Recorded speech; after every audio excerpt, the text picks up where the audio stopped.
ছোট্ট একটা ঘটনা দিয়ে জিকিরের তাফসির শুরু করব।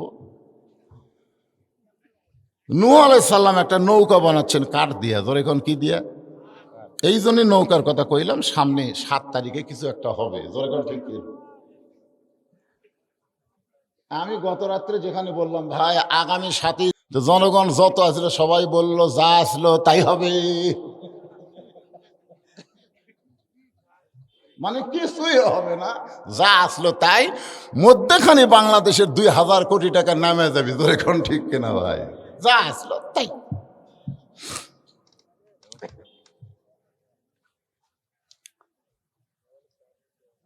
একটা ডোজ দিলাম আর কি, পরে চিন্তা করেন হুজুর কি করলো রে, কারণ ডাইরেক্ট কোনো কথা বলবো না, অ্যাঙ্গেলে মার হবে, এখানে কেউ বাদ যাবি না, ধরে কোন কথা ঠিক কিনা।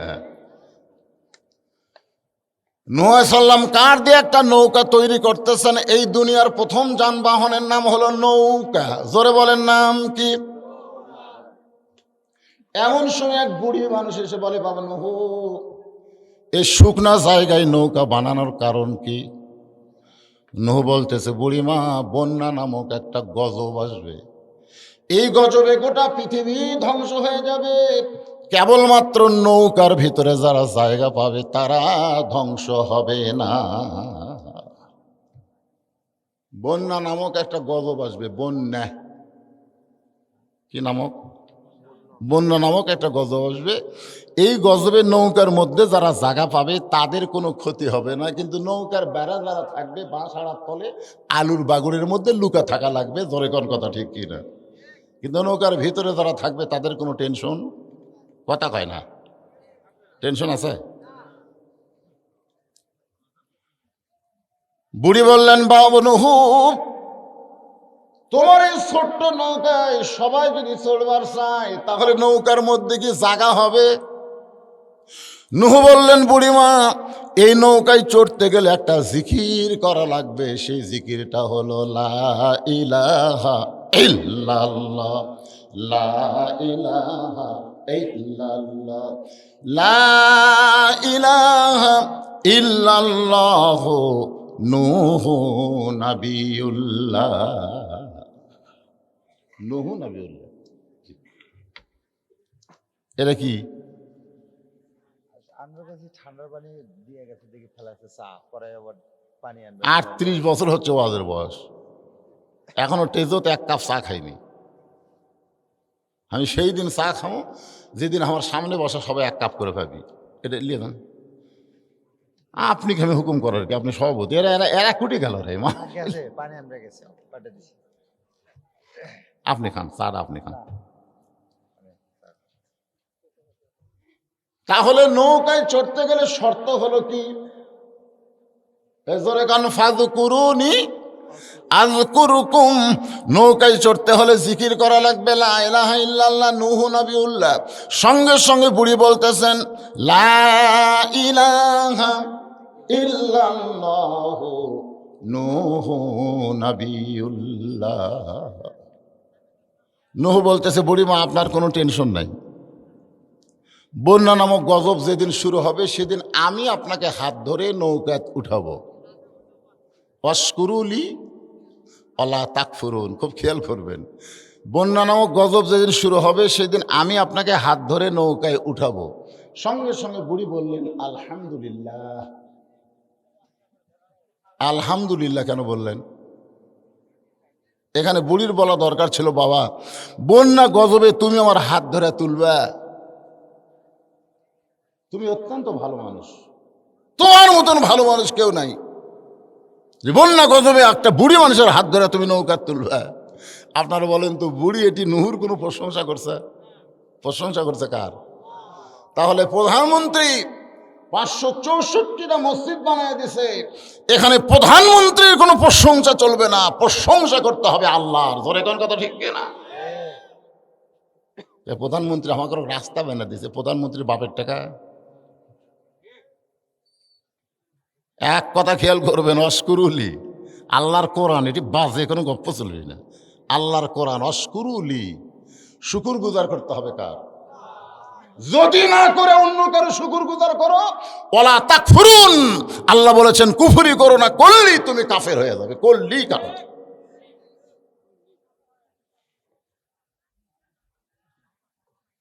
বন্যা নামক গজব শুরু হয়ে গেল। নৌকা ভাসতে ভাসতে যদি পর্বতের উপরে চলে গেল।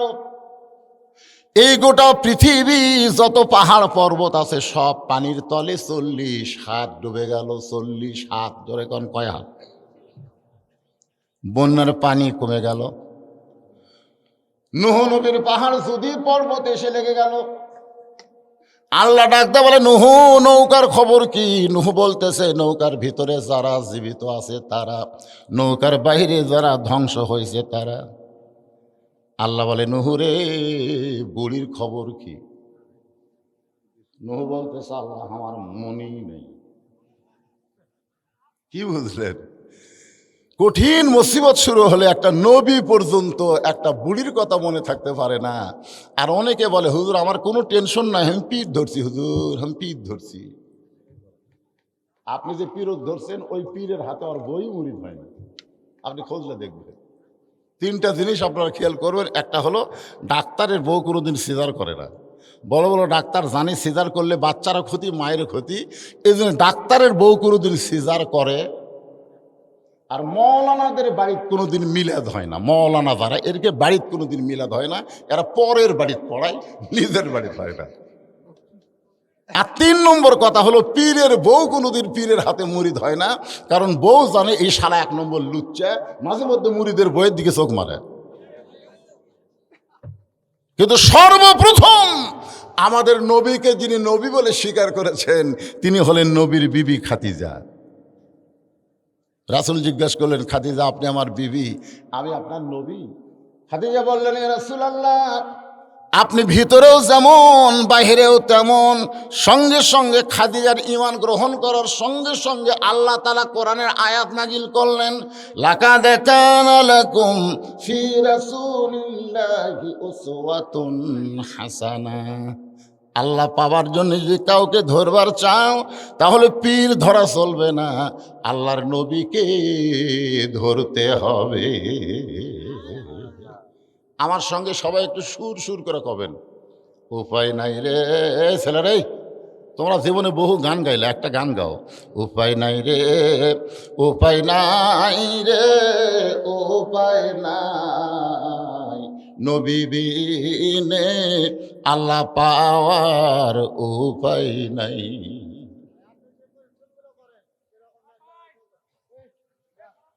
নবী বিনে আল্লাহ পাওয়া যাবে, এই কথা শোনেন, অন্য কোনো দিকে হোক যা হয় হোক, নবী বিনে আল্লাহ পাওয়া যাবে? ধরে কান পাওয়া যাবে? তাহলে সেই নবীকে ধরতে গেলে আমাদের কি ধরা লাগবে? নূহ নবী বলতেছে, আল্লাহ আমার মনই নেই। দেখছেন? আল্লাহ কয়, নূহ তাহলে বুড়িটার খবর কি? নূহ বলতেছে, সব যখন ধ্বংস হচ্ছে বুড়িও ধ্বংস। আল্লাহ কয়, নূহ আজগুবি কোনো কথা বলা যাবে না, কথা বলার আগে তদন্ত করে কথা বলা লাগবে। ঠিক কিনা বলেন? আজগুবি কথা বলা যাবে, বদরুল রশিদ মরে গেছে বলা যাবে? আপনাকে জামাইলে বাজারে চা খেলাম, 2-3 জন এসে বলতেছে, হুজুর আমাকে এলাকাত মরার গুজব উঠছে।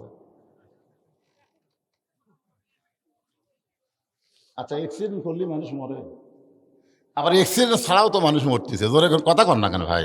তো আজগুবি, এটা হলো আজগুবি, তদন্ত না করেই কয় মরছে। এ পর্যন্ত কয়েকবার আমাকে মারলো, কয়েকবার, একবার না। একবার আমি বগুড়া শহরে আছি বাসায়, আর লোকজন আমাকে মাটি দেওয়ার জন্য আমার গ্রামের বাড়িতে গেছে। তা আব্বা তখন জীবিত আছিল, তখন আমাকে মোবাইল করে বলতেছে, বাবা তুই কুটি রে?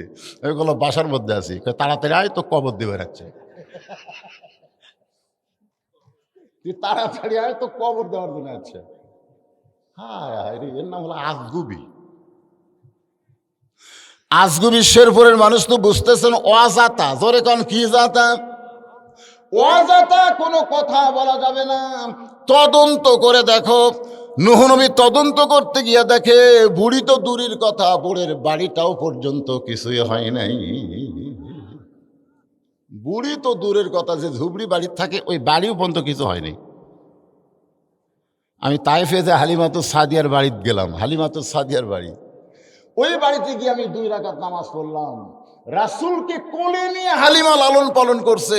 ওই সময় যেমন বাড়ি ছিল এখনো তেমন বাড়ি আছে, কিয়ামত পর্যন্ত আল্লাহ ওই বাড়িটাকে হেফাজত করবে আমাদের জন্য। জোরে কোন সুবহানাল্লাহ। আশ্চর্য হয়ে গেলাম, সেই 1400 বছর আগে, 1500 বছর আগে নবীকে কোলে নিয়ে হালিমা দোল দিয়েছে, আর সেই বাড়ি এখন এইরকমই আছে। আমি মদিনাত গিয়ে দেখলাম মা ফাতেমার বাড়ি, যেরকম বাড়ি সেই রকমই আছে। যতই বন্যা হোক, গজব হোক, ঝড় হোক, এইগুলো আল্লাহ ধ্বংস করবে না। সিরু ফিল আরদ কাইফা কান আকিবাতুল মুকাজ্জিবিন, আল্লাহ কোরআনে বলেছেন ভ্রমণ করে দেখো মিথ্যাবাদীর পরিণতি কি আর সত্যবাদীর অবস্থা কি, এগুলো তোমরা ভ্রমণ না করলে বুঝবার পারবা না। এগুলো দেখা দরকার, দেখলে ইমান বাড়ে। ইমান বাড়ে না কমে? বাড়ে। হ্যাঁ, নূহ নবী ডাক দিলেন বুড়িমা, সঙ্গে সঙ্গে বুড়ি টোপলা নিয়ে হাজির। টোপলা, নূহ নবী বলতেছে বুড়িমা টোপলা কেন?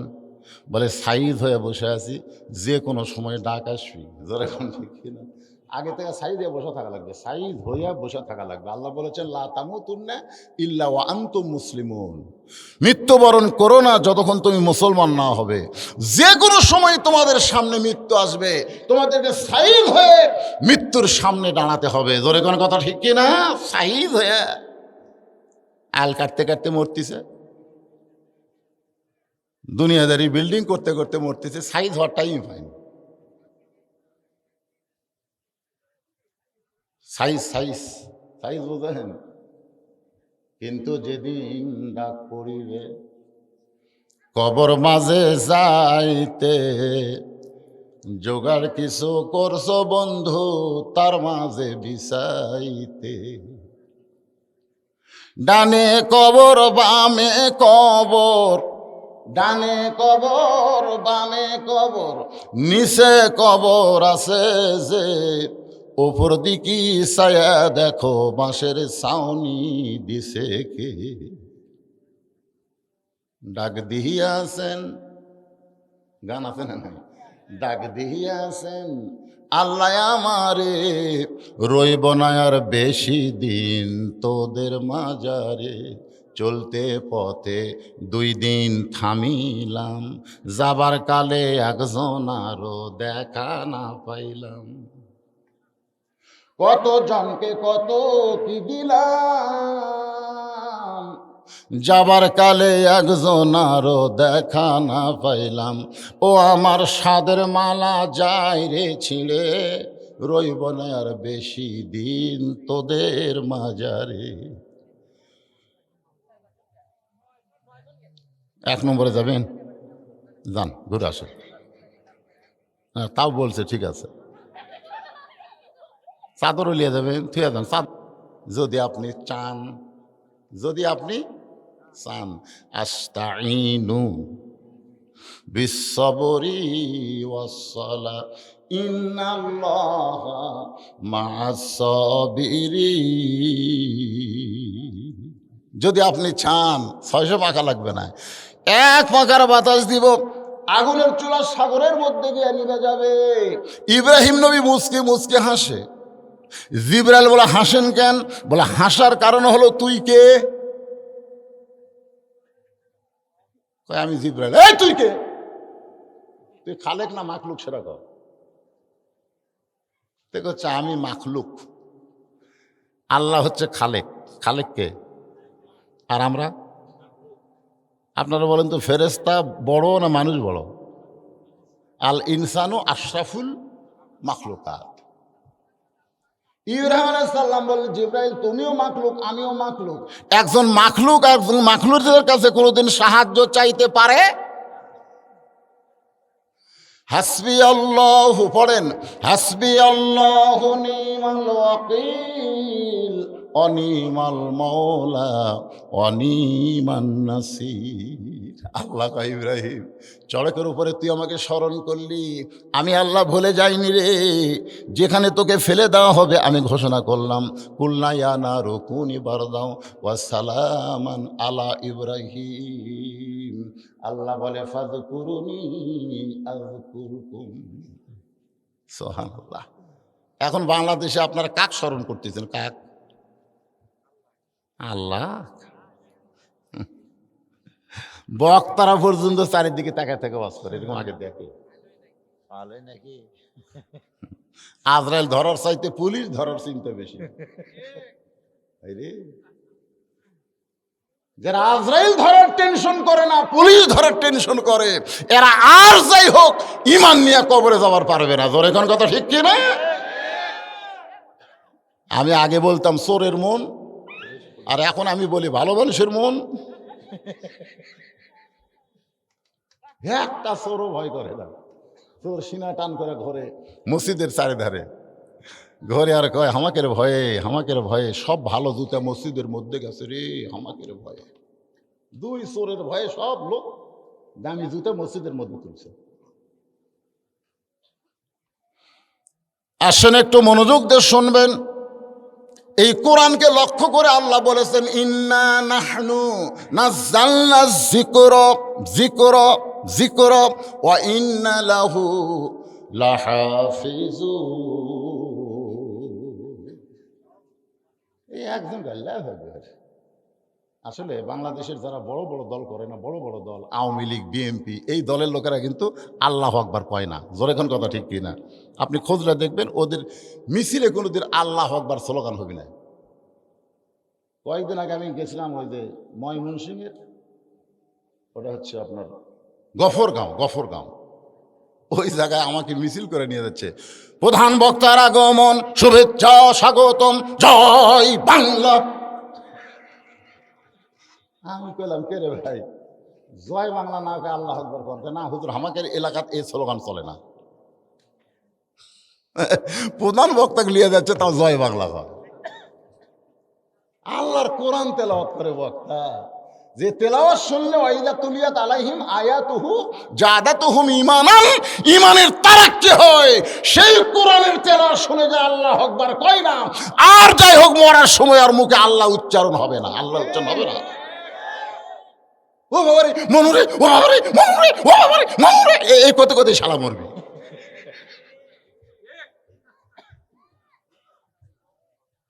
কি কোরআন তেলাওয়াত হয় এই সাইড থেকে, কে জানো তাও দুর্বল আসতে। আল্লাহু আকবার। আপনি হওয়ার থেকে মরা পর্যন্ত সুবহানাল্লাহ জিকির করেন, আল্লাহ খুশি হবি, শয়তান সরবি না, ওটি থাকবি। আপনি হওয়ার থেকে মরা পর্যন্ত আলহামদুলিল্লাহ জিকির করেন, আল্লাহ খুশি হবে, কিন্তু শয়তান বেজার হবি না।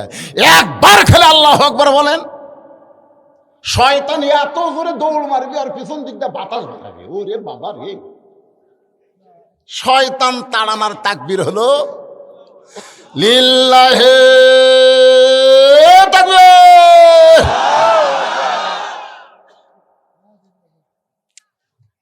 এই যে মোবাইল করতেছে, দেরি আছে, অসুবিধা নেই।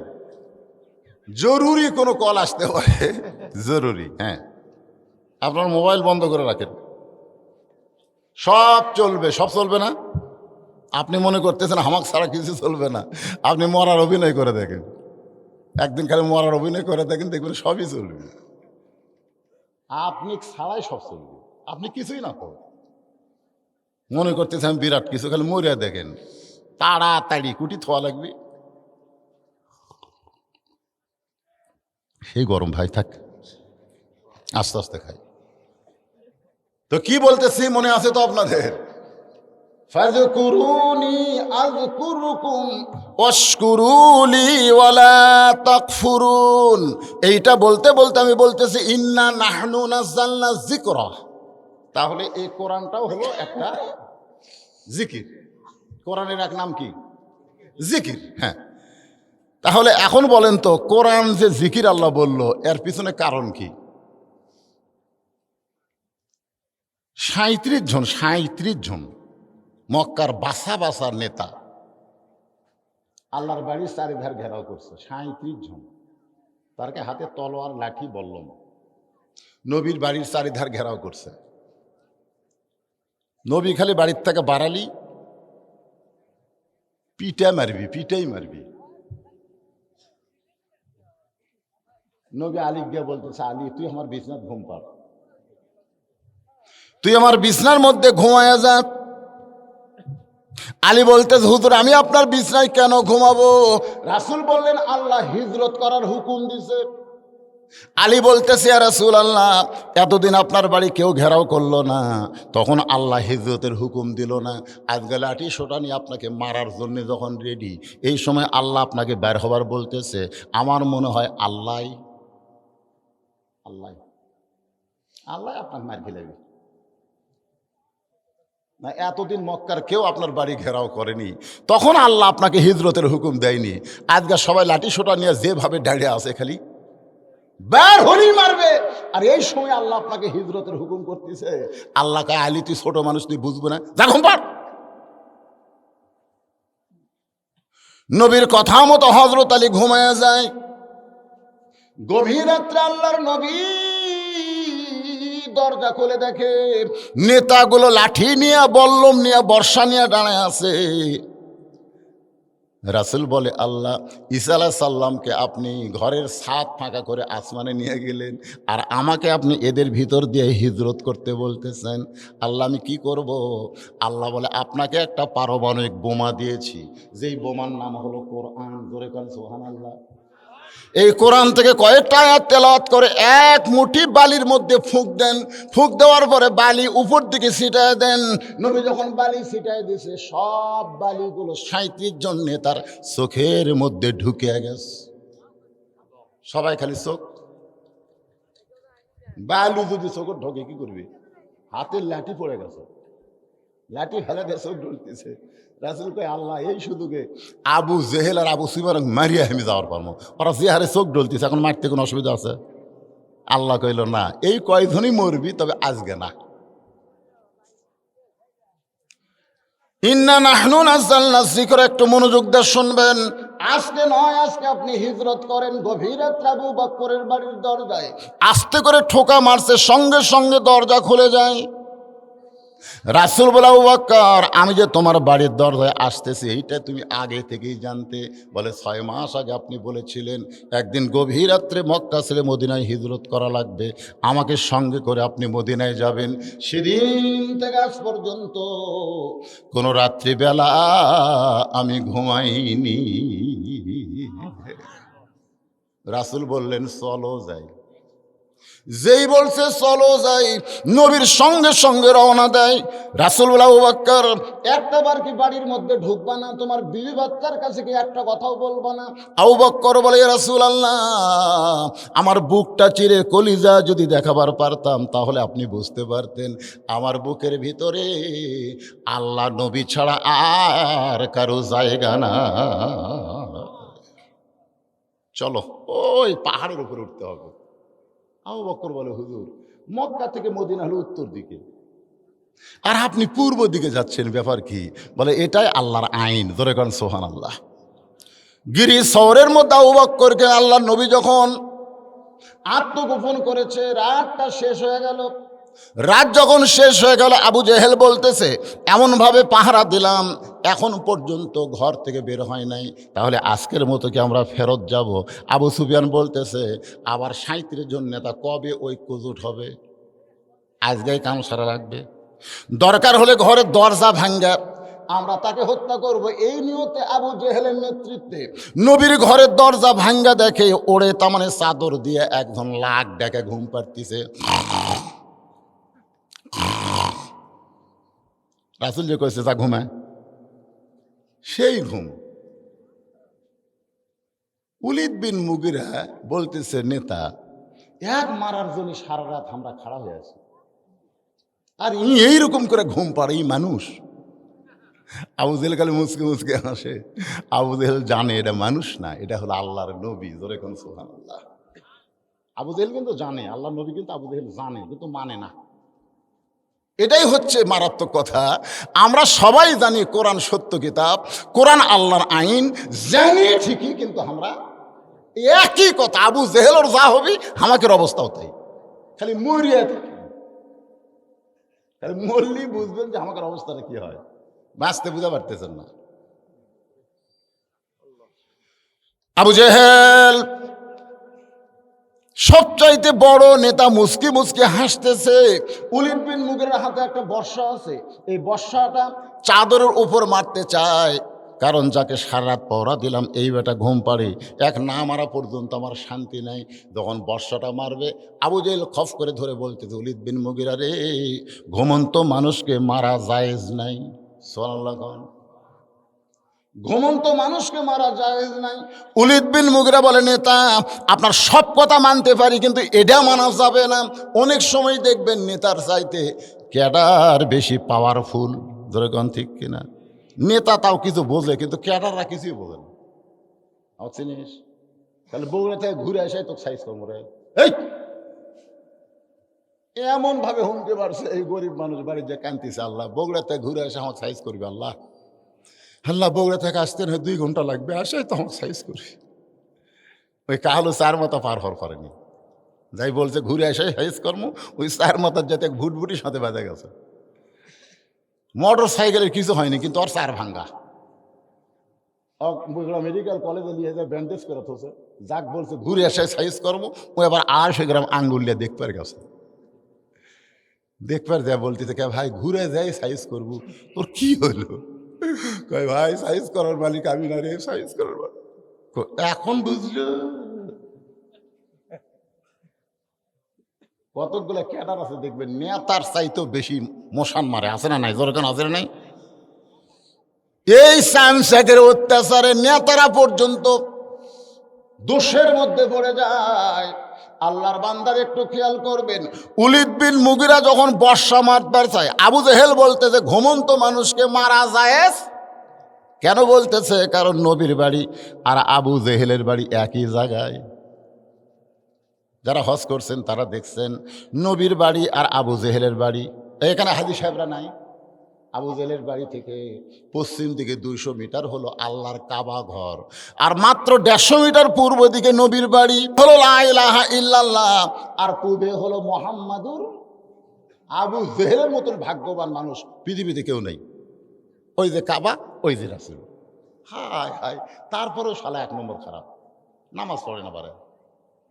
মসজিদের কাছেই বাড়ি, আকামত দিলে শোনা যায়, এরপরেও এই মসজিদে আসে না। কথা কন এরকম নাই? মসজিদের কাছেই বাড়ি, আকামত দিলে ওর বাড়িতে শোনা যায়, এরপরেও নামাজ পড়ে না। ওই কিন্তু আবু জেহেলেরই লোক, কিন্তু মুসলমান নাম ধারণ করতেছে। একটু মনোযোগ দেবেন।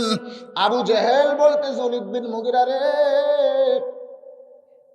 ঘুমন্ত মানুষকে মারা চলবে না। উলিদ বিন মুগিরা কয়, আমি মারবই। এই মারবই কই, আবার যখন বর্ষা মারছে খপ করে আবু জেহেল ধরছে। এই তুই আমার কথা শুনিস না কেন? আল্লাহ নবীর যত শত্রু ছিল, সবচাইতে খারাপ শত্রুর নাম হলো, সবচাইতে বড় শত্রু হলো আবু জেহেল। আবু জেহেল, হ্যাঁ, কিন্তু সবচাইতে খারাপ শত্রু হলো উলিদ বিন মুগিরা। হ্যাঁ, মুগিরা মাঝে মধ্যে রাসূলকে গালি দিত।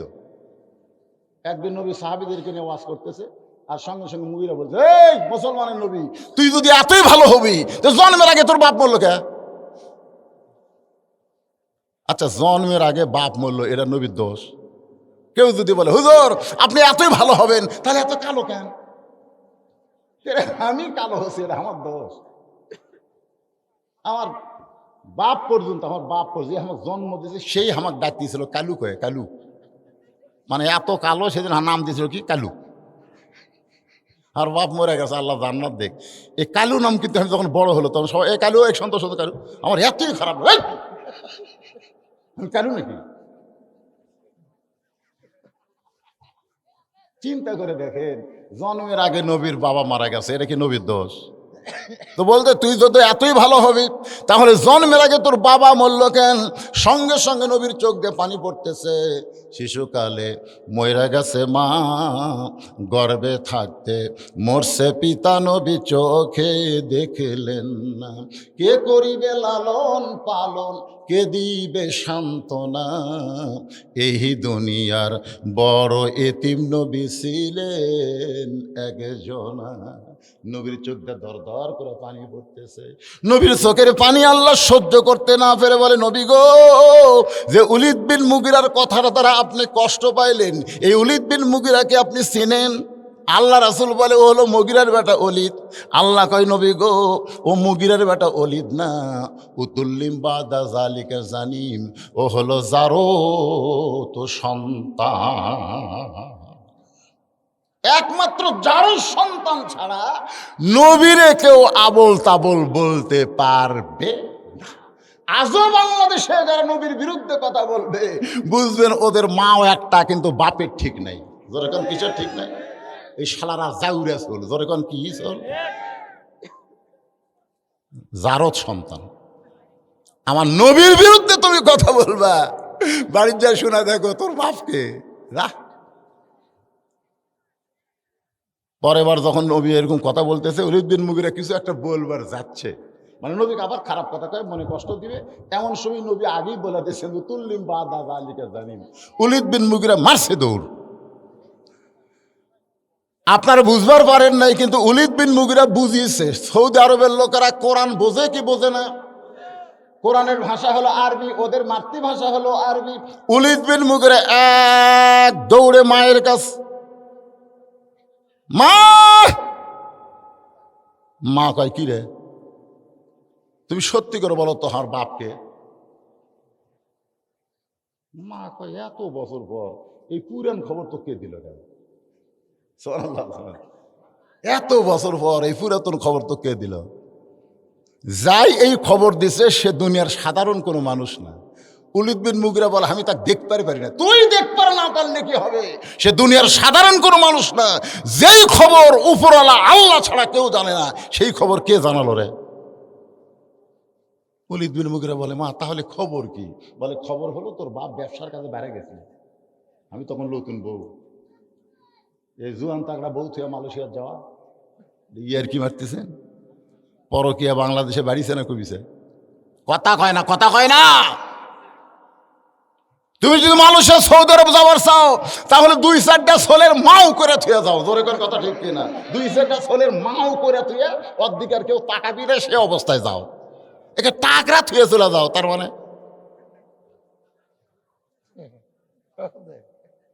আছে না নাই? জোরে কোনো আছে না নাই? চলে গেছে, চলে গেছে। এখন উলিদ বিন মুগিরার মা বলতেছে, তোর বাপ ব্যবসার কাজে যায়, ব্যবসাতে এত লাভ আছে যে আমি যে বউ বাড়িতে আমার কথা মনেই নেই, টেকার ধান্দাত বউ ভুলে গেছে। আমি একদিন ছাদের উপরে উঠছি, মনের মধ্যে একা একা কেন ভালো লাগে না, কোনো কাজে মন যেন বসে না, আমার কি হতে কি হইয়া গেল। লাগবে না? এই গলা খারাপ লাগতেছে?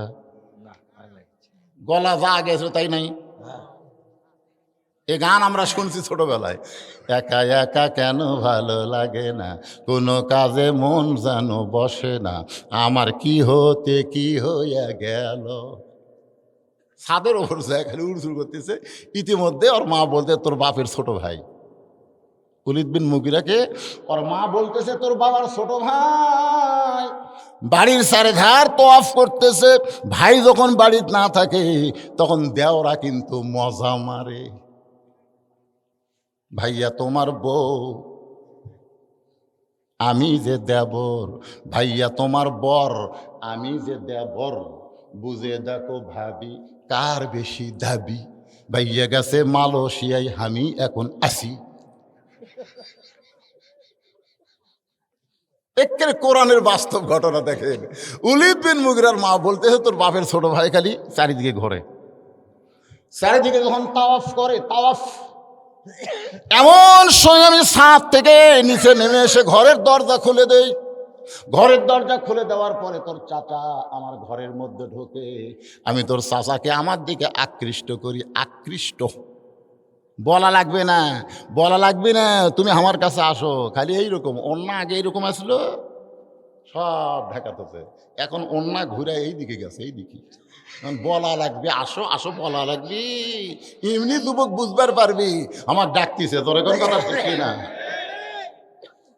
উলিদ বিন মুগিরার মা বলতেছে, তোর চাচার সঙ্গে আমার হলো, এই চাচার সঙ্গে হওয়ার কারণে তুই আমার পেটের মধ্যে আইলি, তুই আসলি জারদ সন্তান।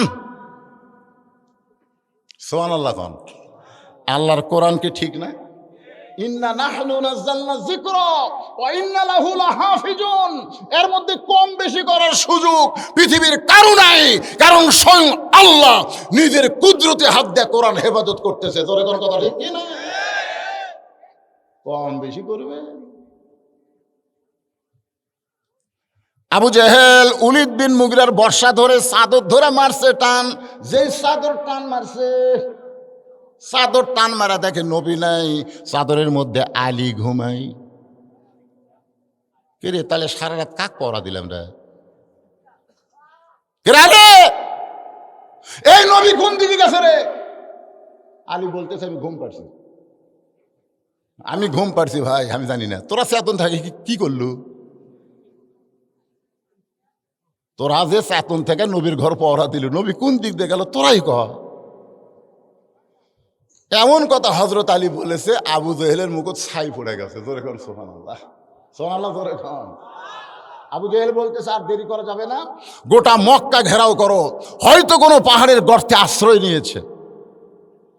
এই কথা বলে ৩৭ জন নেতা নিয়ে আবু জেহেল যখন যাবার চায়, এমন সময় হযরত আলী এভাবে বুড়ে আঙ্গুল, আমার দিকে তাকান, ওই ৩৭ জন নেতাকে লক্ষ্য করে এরকম বুড়ে আঙ্গুল ঘুরাই। আবু সুফিয়ান বলে, নেতা এই চাদরের মধ্যে ঘুম পাড়া নবী হারাছে, কারণ আমরা জানলাটা বারবার দেখছি না শুয়ে আছে, কিন্তু এই যে শুয়ে আছে সেটা আমরা জানি। এই নবী একবার হওয়ার সাহায্য করছে, একই শেষ করা লাগবে। আলী বলতে চাই, আয়। আল্লাহর নবী যদি বলতো যে ৩৭টা সারফোকা আমার বাড়ির চারিধার ঘেরাও করছে, আলী রে যা সাইজ কর, আল্লাহর শপথ করে বলতেছি তোর এক শয়তানও বাঁচবি না, এক শয়তানও বাঁচবি না। সুবহানাল্লাহ জোরে কর না কেন? সুবহানাল্লাহ কওয়া যায় না? একজন মুসলমানের ইমানের পাওয়ার কি দেখেন। নবী যদি বলতে, আলী আমার বাড়ির চারিধার ৩৭ জন সেনা, ৩৭ জন নেতা ঘেরাও করছে, যা তো যা সাইজ কর। আপনার বলেন তো আলী পারতো কি পারতো না? কিন্তু নবী তা না, কি কথা, ঘুমায় ঘুমায়, যা ঘুমায়। আয়। আবু জেহেল বলতেছে ওর দিকে যাওয়ার দরকার নাই, কারণ আবু জেহেল জানে দিহিমা প্রান্তরে নবী যখন সাহাবীদের নিয়ে আলোচনা করতেছে, এমন সময় মক্কার কাফেরেরা একজন বীরকে ভাড়া করছে। ওই বীরের নাম হলো আমর। জোরেকার নাম কি? নবীকে যদি হত্যা করতে পারো তাহলে তোমাকে এত হাজার পুরস্কার দেওয়া হবে। মহাবীর আমর কাবা ঘরের সামনে গিয়া কাবা স্পর্শ করে বলতেছে, যতক্ষণ পর্যন্ত মুসলমানের নবীকে হত্যা না করব, ততক্ষণ পর্যন্ত পানিও পান করব না, দুনিয়ার কোনো খাদ্য খাবো না। এই বলে ৩.৫ মণ ওজনের তরবারি, ৩.৫ মণ ওজনের তরবারি কান্দে দিয়েছে। তরবারি ওজন কত? ৩.৫ মণ ওজনের তরবারি কান্দে নিয়ে নবীকে হত্যা করার জন্য আমর মক্কা থেকে রওনা দিচ্ছে। আল্লাহ রাসূলকে জানানো হলো, ইয়া রাসূলুল্লাহ, মক্কার সবচাইতে বড় বীর, যিনি প্রতিদিন ২১ কেজি খাদ্য খায়, প্রতি সন্ধ্যায় ২১ কেজি খাদ্য খায়, সেই মহাবীর আমর আপনাকে হত্যা করার জন্য রাস্তা নিয়েছে ৩.৫ ওজনের তরবারি কান্দে নিয়ে। আল্লাহ রাসূল বললেন, সাহাবীরা তোমরা শুনলে আশ্চর্য হবে, মহাবীর আমর আমাকে হত্যা করার জন্য আসতেছে। ওসমান গনি বললেন, হুজুর দোয়া করেন আল্লাহ যেন আমরের হাত পা অবশ করে দেয়। মুসলমান তো এই দোয়া ছাড়া তার কিছু নেই। আল্লাহ ফিলিস্তিন মুসলমানকে হেফাজত করো, আমরা কিছু করব, ২ ফোঁটা চোখের পানি দেওয়া ছাড়া আর আমাকে কিছুই নাই। মুসলমানের সরকারের উচিত হলো প্রত্যেকটা মুসলমান যুবকদেরকে ফিলিস্তিনে যাওয়ার ভিসা দেওয়া। জোরে কোন কথা ঠিক কিনা? কথা বল না, বেঁচে থাকে কি লাভ? বুখারী শরীফের হাদিস, বুখারী শরীফে মা হাদান ইয়াদখুলুল জান্নাতা ইউহিব্বু আন ইয়ারজি ইলা দুনিয়া ওয়া লাহু মা আলাল আরদি মিন শাইইন ইল্লা শাহীদুন ইয়াতামান্না আন ইয়ারজি ইলা দুনিয়া ফায়ুক্তাল আশারা মাররাতান লিমা ইয়ারা মিনাল কারামাতি রাওয়াহুল বুখারী কিতাবুল মাগাজি। বর্ণিত হাদিসটা। জান্নাতুল ফেরদাউস পাওয়ার পরেও একদল লোক দুনিয়াতে আসার জন্য ছটফট করবে। আল্লাহ বলবে শহীদ হওয়ার কারণে আমি আল্লাহ তোদেরকে জান্নাতুল ফেরদাউস দিলাম, এরপরে দুনিয়াতে যাবার চাষ কেন? ওরা তখন বলবে আল্লাহ শহীদ হওয়ার সময় শহীদ হওয়ার যে কি মজা আমরা পাচ্ছি সেই মজা জান্নাতের মধ্যে নাই। আমরা আবার দুনিয়াতে যাব, ওই ইসরায়েলের বিরুদ্ধে 10 বার, কয়বার? আশারা মাররাতান, 10 বার যুদ্ধ করে শহীদ হব। শহীদ হওয়ার মধ্যে যে মজা, সে মজা জান্নাতের মধ্যে নেই। আর আমরা খালি বাঁচতে চাই, যার কারণে তো ইসরায়েলি ইহুদিরা ইচ্ছা মতো মারতেছে। ছোট ছোট বাচ্চাদেরকে পর্যন্ত হত্যা করতেছে। একটু মনোযোগ দিবেন। ওসমান গনি বলে ইয়া রাসূলুল্লাহ দোয়া করেন।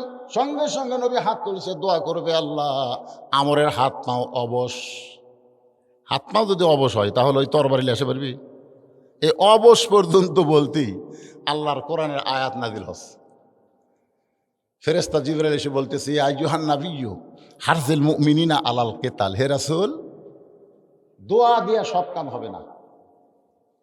আপনি যদি দোয়া করেন আল্লাহ মক্কার কাফের থেকে মদিনাকে হেফাজত করো, তাহলে মদিনা হেফাজত করতে পারবেন না, বরং মক্কার কাফেরদের বিরুদ্ধে মুসলমানদেরকে অস্ত্র ধরা লাগবে। এই হুকুম কার? জোরে করে এই হুকুম কার? বরং আপনার মুমিনদের মধ্যে কাউকে খাড়া করান। আল্লাহ রাসূল দোয়া উপর দিকে না নিয়ে নিচের দিকে নিলেন। তোমাদের মধ্যে কেউ আসো যে মহাবীর আমর আমার কাছে আসার আগেই তার সামনে যাবা? এমনকি তোমাদের মধ্যে কেউ আসো প্রত্যেকটা সাহাবী মাথা নিচু করে চিন্তা করে প্রতি সন্ধ্যায় 21 কেজি খাদ্য খায় আর 3.5 ওজনের তরবারি নিয়ে যুদ্ধে যায়, এত বড় বীরের সামনে কে দাঁড়াবে? সব সাহাবী যখন মাথা নিচু করে চিন্তা করতেছে, এমন সময় 11 বছরের একজন কিশোর বালক, নাম হলো তার হযরত আলী। ধরে খান সুবহানাল্লাহ। মাত্র কয় বছর? 11 বছরের কিশোর বাচ্চা পিছন দিক থেকে বলতেছে রাসূলুল্লাহ আমি দাঁড়াইছি। আল্লাহ রাসূল বলেন এজলিস, বস বস। রাসূল বললেন তোমাদের মধ্যে কেউ কে আসো ওই মহাবীর আমর আমি নবীর কাছে আসার আগে তার সামনে দাঁড়াবার পারো? সঙ্গে সঙ্গে হযরত আলী বলে লব্বাইক ইয়া রাসূলুল্লাহ, আমি দাঁড়াইছি। রাসূল কয় বস বস। তৃতীয়বার যেই কইছে ওই আলী দাঁড়াইছে। রাসূল কয় আয় আয়। কাছে আসলে বলে তুই আমার কে হোস? বলে আপনি আমার চাওয়াতো ভাই, আমার বাপ আবু তালেব আপনাকে লালন পালন করছে। এই তোর বাপ মরার সময় কি কথা রে? তোর বাপ মরার সময় কইছে আমি যেমন তোমার লালন পালন করেছি আমার আলী আর জাফরকে তুমি তেমন লালন পালন করবা। তোমার বাপের মাথা হাত দিয়ে আমি ওয়াদা করছি। কিন্তু হামাক মারার জন্য আসতেছে, আপনি পুচকে খালি বারবার খাড়া হোস। আলী বলতেছে ইয়া রাসূলুল্লাহ এই দেহে জীবন থাকা অবস্থায় আমার জীবনের চাইতে আপনাকে বেশি ভালোবাসি। একজন কাফের এসে আপনাকে মারবে আর আমি লেবেন চোষ খাওয়া? দরকার হলে আগে আমাকে মারবে তারপর আপনার। হুজুর আপনি হুকুম দেন। আল্লাহ রাসূল আলীকে বুকের মধ্যে নিলেন। আলী রে, ও 3.5 ওজনের তরবারি নিয়ে আমাকে মারার জন্য আসতেছে আর তুই খালি খালি যাবি বাবা, এইটা কোনোদিন সম্ভব না। ওসমান লব্বাইক ইয়া রাসূলুল্লাহ, তোমার বাড়িতে কি তরবারি আছে? বলে কুরবানি জব করার একটা ছুরি আছে। সেটাই নিয়ে আসো। ওসমান গনি ধনী না গরিব? এজর এখন ধনী না গরিব? কুরবানি করার একটা তরবারি আছে, বলে ওইটাই নিয়ে আসো। নবীর কাছে এনে দিল মাত্র 27 ইঞ্চি একটা ছুরি। 27 ইঞ্চি একটা কি? ওইটা নবী আলীর হাতে বিসমিল্লাহ বলে দিয়ে বলেন আলী রে ওই আমরের বিরুদ্ধে লড়ো যাও। হযরত আলী মারতেছে দৌড়, পিছন দিক থেকে আল্লাহর নবী চিৎকার করবে আলী রে তোকে যাবার বলছি তাই বলে দৌড়ে দৌড়ে যাস। আলী বলতেছে রাসূলুল্লাহ এতক্ষণ কাফের আমর হয়তো অনেক দূর পর্যন্ত আইছে, আমি যদি আসতে যাই তাহলে আরও আসবে, এই জন্য দৌড়ে দৌড়ে যাই। আপনার পবিত্র চেহারা দেখার আগে আমি আলী ওকে জাহান্নামে পাঠাবার চাই লিল্লাহে তাকবীর। আপনার পবিত্র চেহারা দেখার আগেই 27 ইঞ্চি চাকু, 27 ইঞ্চি কি যেটা কুরবানি জব করে তার নাম কি? আর যেটা চামড়া ছেলে চাকু, 3.5 ওজনের তরবারির কাছে 27 ইঞ্চি, এটা কি ছুরি? চাকুলি আমরের সামনে দাঁড়াচ্ছে, আমর সেই হাসি, এটাই মুসলমান? মুসলমানের নবীকে বাঁচালে তুমি তুই? এই তোর বাপের নাম কি? তোর নাম কি রে?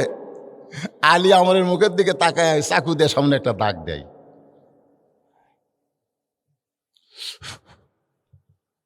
কোরআন শরীফে পড়তিছে, মুখের সামনে দাগ দেয়, বলে এই কাফেরের ফাটা, তুই কত বড় বাপের বেটা, আল্লাহ নবী তো হত্যা করবি, এই দাগটা চাপায়া সামনে এক ধাপ যা। এই যে দাগ দিলাম, এই দাগ পার হয়ে গেলে এক ধাপ যা। আমরের গোটা দেহ থরথর থরথর করতেছে। আপনার বলেন তো কোরআনে অস্ত্র আছে না নাই? আফগানিস্তান থেকে আমেরিকা পলালো কেন? আফগানিস্তান স্বাধীন হলো, আমেরিকা পলালো কেন? ফিলিস্তিন থেকেও ইসরায়েল বাহিনীদেরকে পলাতে হবে, জোরে কোন কথা ঠিক কিনা? তবে সন্তান হওয়ার আগে মায়ের যেমন একটু রক্ত ঝরে, একটু রক্ত না ঝরালে আপনি সন্তানের ডাক শুনতে পাবেন না। সন্তান বের করতে গেলে অনেক রক্ত মায়ের ঝরাতে হয়, জোরে কোন কথা ঠিক কিনা? এরপরে সন্তান যখন গোসল করে মায়ের বুকে দেয়, মা তখন ওই যে রক্ত ঝরাছে ও কথার মনেই নেই। কলজা শান্তি রে। দাদি আর নানি কয়, এই তুই এটা হওয়ার জন্য কত কষ্ট পাইছিস, লাগতে ফেলে দে। কষ্টের পরেই শান্তি দাদি, কষ্টের পরেই শান্তি। সুবহানাল্লাহ। আজকে পৃথিবীতে মুসলমানের রক্ত যাবে, আমাদের বাংলাদেশের মুসলমানেরও রক্ত দেওয়া লাগবে, জোরে কর কথা ঠিক কিনা? করে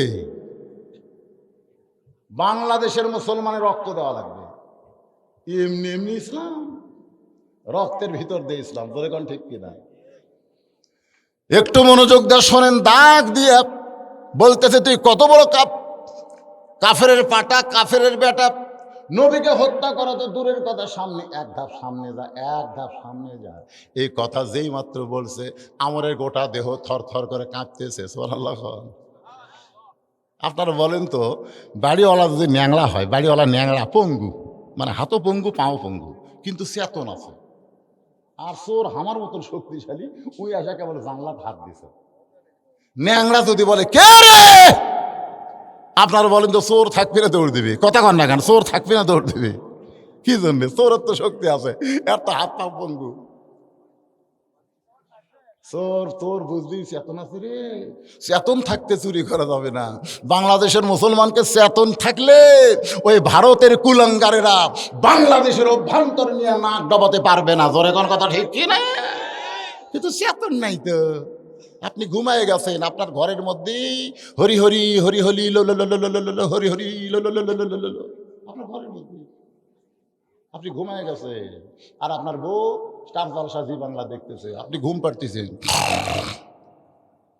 আর ওরকে পুঁজে আসে আপনার ঘরত বাঁচতেছে। আপনি চেতন থাকতেন, হাতে একটা 1.5 হাতা লাঠি নিতেন, লাঠি লাঠি লাঠি নিয়ে ঘরের মধ্যে যায়। বউ বাড়ি না, বউ যেখানে বসে আছে আর পাশে একটা বাড়ি মারা লাগবে, 4 আঙুল সাইড করে, এই ফকুন্ডির বাড়ি, আমি মুসলমান, আমার ঘরে কোরআন তেলাওয়াত হবে, আমার ঘরে জি বাংলা স্টার জলসা চলবে না, ভারতের পূজার বাদ্য মুসলমানের ঘরে হবে না, জোরে কোন কথা ঠিক না?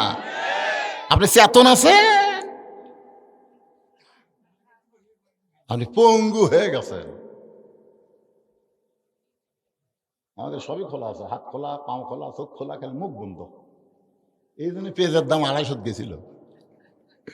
আমাকে এলাকাত খালি মুখ খুলিছে, এই পেঁয়াজ যদি 100 টাকা না দেস, তোর বোটাল পেঁয়াজের বস্তা পুকুরে ফেলে দেন। ভাই তোর সাথে আরো 10 জন খাওয়া আছে, ভাই নেন ভাই,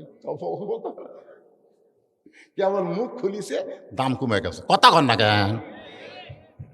কষায়ের কাছে গোস, এই গরুর দাম কম, তোর গোসের দাম বেশি, এই ধর ধর। কষায় কয় না ভাই 500 করে দিলি। মুখ খোলা রাখবি ভাই, মুখ না খুললে একজনের কাম 10 জনের কাম একলাই করে দিয়ে যাবি। তোর এখন কথা ঠিক কি না? মুখ খোলা লাগবে, মুখ বন্ধ রাখলে চলবে না। দেখেন হযরত আলীর গাওয়াত বল আছে, কথা কেন গাওয়াত বল আছে। ছোট্ট একটা 11 বছরের মানুষ, আর্মি হলো 3.5 ওজনের তরবারি কান্দত লিছে, প্রতি সন্ধ্যায় 21 কেজি খায়। আর হযরত আলী বোধহয় 1 বছরেও 21 কেজি খায় না, আর প্রতি সন্ধ্যাত খায়। তাহলে কি বীর! তার গোটা দেহ থর থর করে কাঁপতেছে, গুলি দিয়া না কথা দিয়া। এ ধরে কান কি দিয়ে? খালি পার হ, খালি পার হ, এই দাগটা খালি পার হ, খালি পাম্পে।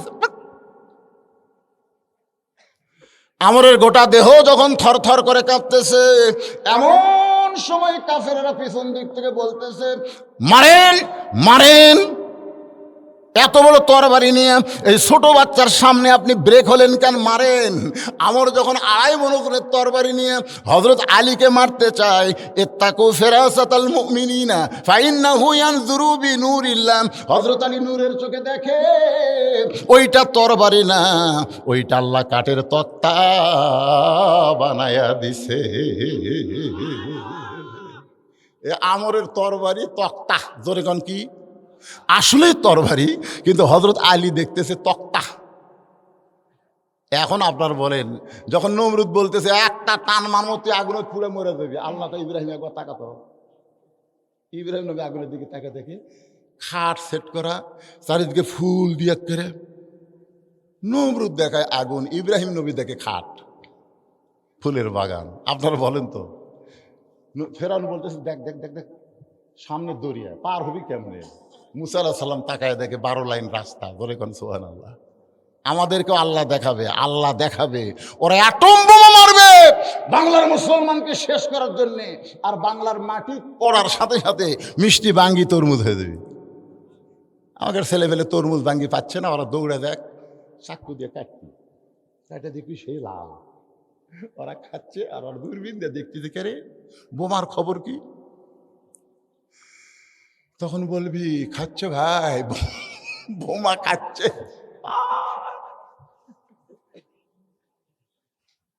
আল্লাহ পারবে না কি? কোন আল্লাহ পারবে কি পারবে না? আল্লাহ সে আল্লাহ আছে না নাই? যে আগুনের চুলাকে শান্তির বাগান বানায়, দরিয়াকে রাস্তা বানায়, যে আল্লাহ আলীর জন্য কাফের আমরের তরবারি তক্তা বানায়, এখন বলেন সে আল্লাহ আছে না নাই? কিন্তু সাহস করে আমাকে বার হওয়া লাগবে, বার হওয়া লাগবে। যদি পুলিশ গুলি করি, এই গুলির ভয় করা যাবে না। গুলি বেঁকা হয়ে ওরকে মধ্যে একজনের কাউকে ফুটবি। জোরে করে কথা ঢুকছে না। একটু মনোযোগ দিয়ে শুনবেন। হযরত আলী তক্তা দেখার পরে এক লাফে তক্তার উপরে উঠে বিসমিল্লাহ বলে 27 ইঞ্চি। জোরে কান কয় ইঞ্চি? আমরের ঘাড়ের মাপও হলো 27, আলীর তরবারির মাপও হলো 27। একের খাফের খাফ। এমন ভাবে বিসমিল্লাহ কয়ে লাগাইছে, সঙ্গে সঙ্গে আমরের দেহ থেকে কাল্লা বিচ্ছিন্ন, সমস্ত কাফের বেঈমান মারছে দৌড়। হযরত আলী নবীর কাছে, আলী নবীকে বুকের মধ্যে নিয়ে বলতেছে, আলী রে, এই মুহূর্তে আল্লাহ তাআলা জানাইছে আলী আলী না, আলী হলো আসাদুল্লাহিল গালিব। আলী খালি কান্দে, হুজুর আমি মারি নাই, হুজুর হুজুর আমি মারি নাই। আল্লাহর শপথ করে বলতেছে হুজুর আমি মারি নাই, খালি ঘাড় ঠেকাছি। আল্লাহ শপথ করে বলতেছে হুজুর আমি মারিনি, খালি এইরকম ঠেকাছি হুজুর। আল্লাহ বলতে চুপ, আল্লাহ রাসূল বল চুপ। এই কথা জানার কেউ না শোনে। ওরা এখন আসেনি, সাহাবের এখন আসেনি, আমি নবী দৌড়ে আসে তোটা, এটা যেন কেউ না শুনে। তুই যে ঠেকাতেই মরছে এটা যেন কোষ না। আলী ওই যে চুপ হয়ে গেছে, বুঝলেন? সোন আল্লাহ মুখ খোলে না। কামুজ দুর্গের দরজা হেসকা টান মারছে জেহাদের ময়দানে, যে দরজা 70 জন লাগে খুলতে লাগাইতে, সেই দরজা ঢাল বানাছে। আলী দরজা ফেলে দিছে, 80 গজ দূরে গিয়ে পড়ছে। সাহাবেরা গিয়ে বলতেছি ইয়া রাসূলুল্লাহ, আজকে মুসলমান বিনা যুদ্ধে জয়লাভ করলো। বলে কেমনে? বলে আলী খালি কামুজ দুর্গের দরজা হেঁচকা টান মারছে, ঢাল হয়ে গেছে, সব কাফের খুলে গেছে। বলে আলী কোথায়? আসতেছে। আল্লাহ রাসূল বলে আলী খবর কি? বলে হুজুর খবর শোনেননি, দরজা ধরে হেঁচকা টান মানো, ঢাল বানানো, সব ভয়ে দৌড়, দরজা ফেলে দিতে 80 গজ দূরে গিয়ে পড়ছে। রাসূল বলে সত্যি তাই? ওর বিশ্বাস না হলে চলেন। দরজার কাছে নিয়ে যা বলতে চলে, এই দেখেন দরজা। রাসূল কয় দেখি একটু আলগা করতো। হযরত আলী দরজা ধরে নিজে নড়ে, কিন্তু দরজা নড়ে না। আবার দরজা ধরে নিজেই নড়ে, কিন্তু দরজা নড়ে না। রাসূল বলে, আলী রে, তুই নিজেই নড়িস কিন্তু দরজা নড়ে না। বলে, ইয়া রাসূলুল্লাহ, এইটাই আমার হাতের ঢালও ছিল, এইটা ফেলা দিলে 80 গজ দূরে গিয়ে পড়েছে। রাসূল বলে, আলী, আমরকে মারার কথা তোর মনে আছে? তুই মারিস নাই, কে মারছে? কারণ তুই তখন একলা ছিলি না, তোর সঙ্গে আমার আল্লাহ ছিল। তুই যখন দরজা টান মারছিস তখন তোর সঙ্গে কে ছিল? তুই যখন দরজা ফাইলা দিছিস তখন তোর সঙ্গে আল্লাহ ছিল। কিন্তু এখন আলী তুই একলা হয়ে গেছিস। এখান থেকে প্রমাণ হয়ে গেল, মুসলমান যখন আল্লাহর রাহে কোনো কাজ করবে, সেখানে মুসলমান একলা থাকে না, মুসলমানের সঙ্গে আমার আল্লাহ থাকে। নবীর কপাল ঘেমে ঘাম টপ টপ করে পড়তেছে। আবু বকরের মনে চিন্তা হয়, যেই মানুষটা কোনোদিন কাউরে কষ্ট দেয় নাই, সেই মানুষটাকে আজকে গাড়ে সুরের মধ্যে আত্মগোপন করা লাগছে। আবু বকর রাদিয়াল্লাহু নবীর ঘামটা নিয়ে খুব লোভ হচ্ছে, বুঝলেন, মুক্তার দানার মতন কপালে ঘাম।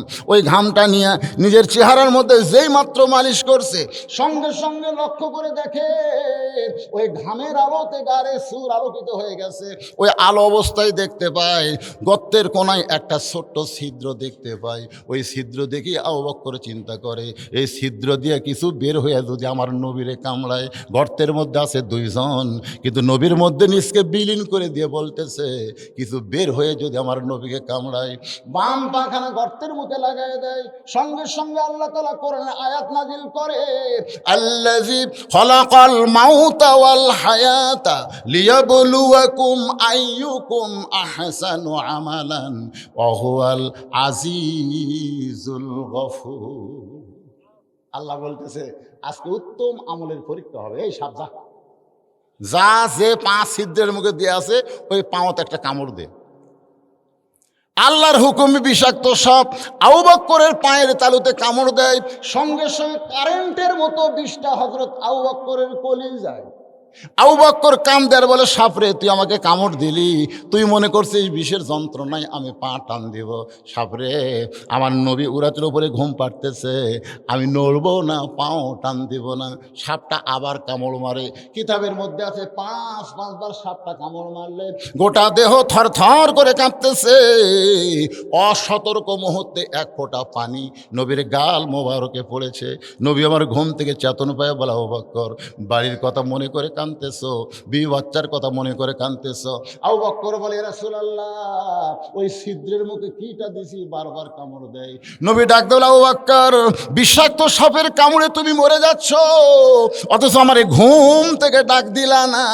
আবু বকর বলে, ইয়া রাসূলুল্লাহ, ওই আল্লাহর শপথ করে বলতেছি, আমার জীবনের চাইতে আপনার ঘুমের দাম বেশি। আমি গেছিলাম গাড়ে সুরে আপনাদের দোয়ায়। ওই গাড়ে সুরের পাশেই মাত্র 25 মিটার দূরে একটা গর্ত পর্যন্ত আবু জেলের আসছে। আবু জেলেরা খুঁজতে খুঁজতে আসিছে। আবু বকর বলে, হুজুর, ওই পাও দেখা যায়। আল্লাহ রাসূল মুসকি মুসকি হাসে, হুজুর আপনাকে খুঁজতেছে আর আপনি হাসতেছেন। রাসূলকে, আবু বকর, তুমি কি মনে করছো আমরা দুইজন? আবু বকর বলে, হুজুর আমরাই তো দুইজন। না, আমাদের সঙ্গে আর একজন আছে, তিনি হলেন আমাদের আল্লাহ। সুবহানাল্লাহ। হিজরত করে চলে গেলেন রাসূল মদিনায়। 13 বছরে মক্কায় কলেমার দাওয়াত দিয়ে মুসলমানের সন্তানেরা শোনেন, ইন্না নাহনু নাযালনা যিকরা ওয়া ইন্না লাহু লাহাফিজুন। এই কোরআনকে মক্কা থেকে আল্লাহর নবী মদিনায় নিয়ে গেছে। সুবহানাল্লাহ। কর না কেন? কোরআনকে, কোরআনকে। এক বক্তা একদিন ইউটিউবের ওয়াজে দেখলাম, জনগণকে প্রশ্ন করছে, নবীর দাম বেশি না কোরআনের দাম বেশি?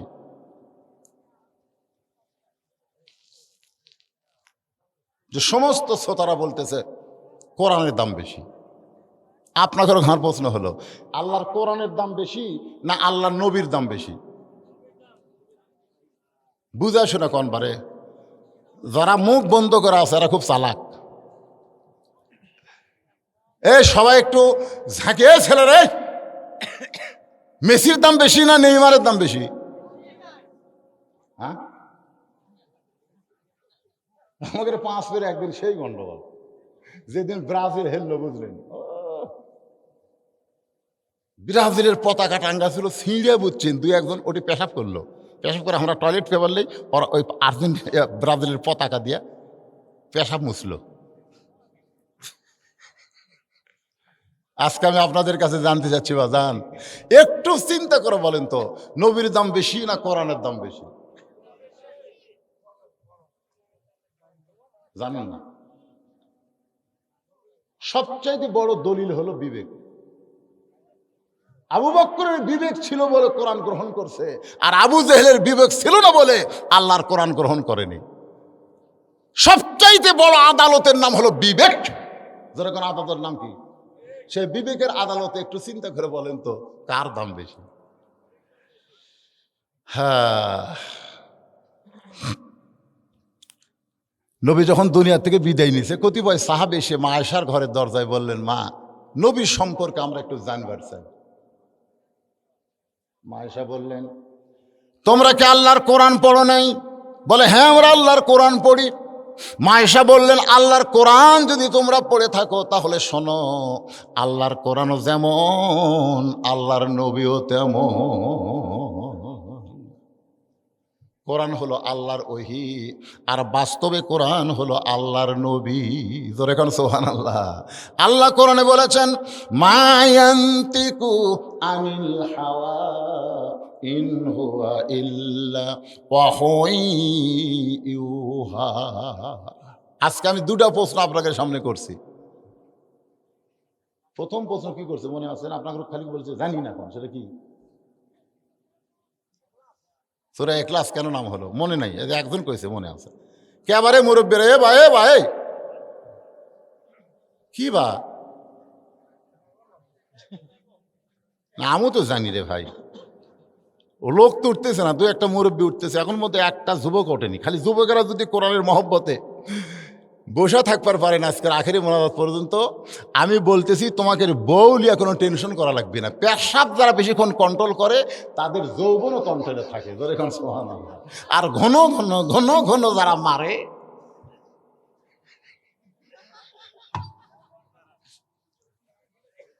এ ডোজ কে, অ্যাঙ্গেলের ডোজ কে রে। আমার নিজেরই ডায়াবেটিস ব্যারাম জানেন, 17 সালে ধরা পড়ছে। ডাক্তার কইল, হুজুর যখন ওয়াশ করবেন তখন পেশাবের ঝাঁকিতে পেশাব নিচে থলে ভরে দেবি, 1 ঘন্টা পর পর পেশাব না করলে আপনার কিডনি ড্যামেজ হবে। আমি এই কথা শোনার পরে 1 ঘন্টা ওয়াশ করতে দেখি তলপেট খালি চিনচির করে। আমি চিন্তা করলাম, 1 ঘন্টা পরে যদি সব অধিক মাইক দিয়ে আমি পেশাব করার যাই, তো জনগণ আসতে তওবা করবি, এই বক্তাকার দাওয়াত দিব না যে ওয়াশ করতে করতে পেশাব করার যায়। বিশ্বাস করেন, আমি আল্লাহর কোরআন এভাবে বুকে নিলাম, বুকে নিয়ে বললাম, আল্লাহ তুমি বলেছো অনুনাজ্জিলু মিনাল কোরআনি মা হুয়া শিফাউ ওয়া রাহমাতুল লিল মুমিনিন। এই কোরআনকে যাবতীয় রোগের ওষুধ হিসাবে তুমি নাজিল করছো। তাহলে ওয়াজ করতে যে হার পেশাব তল ভরে গেছে, পেশাব করে যাবো না, যাবো না, যাবো না। 10 মিনিট আমার একটু কষ্ট হয়েছে, তারপরে আমার তল পেটে এমন ঠান্ডা হওয়া হলো, এরপরে ঘন্টার পর ঘন্টা ওয়াজ করি, আর আমার কোনোদিন পেশাব লাগে না। কোরআনের উপর মহব্বত করেন। যে আলোচনাগুলো করতেছি আমাদের শোনার দরকার আছে না নাই? সব সূরার নাম সূরার মধ্যে পাওয়া যায়, অথচ ইখলাস নাই সূরার মধ্যে, নাম হলো কেন? আপনারা বলছেন আমরা জানি না, আমি জানাবার চাচ্ছি। মারাত্মক ওয়াজ আছে। আর হযরত আলী টান মারলো কোন আয়াত পড়ে? আপনি ওই আয়াত পড়ে খালি টান দেবেন, দরজা খুলে ঘুম পারবেন, একটা চোরও কোনোদিন ঢুকবার পারবি না, চোরও ঢুকবার পারবি না। ঢুকবার গেলে চোর মনে করবি, ও বাবারে চেতন আছে রে, ফেরত যাবে। সে আয়াতটা শোনা লাগবে না? কি কয়?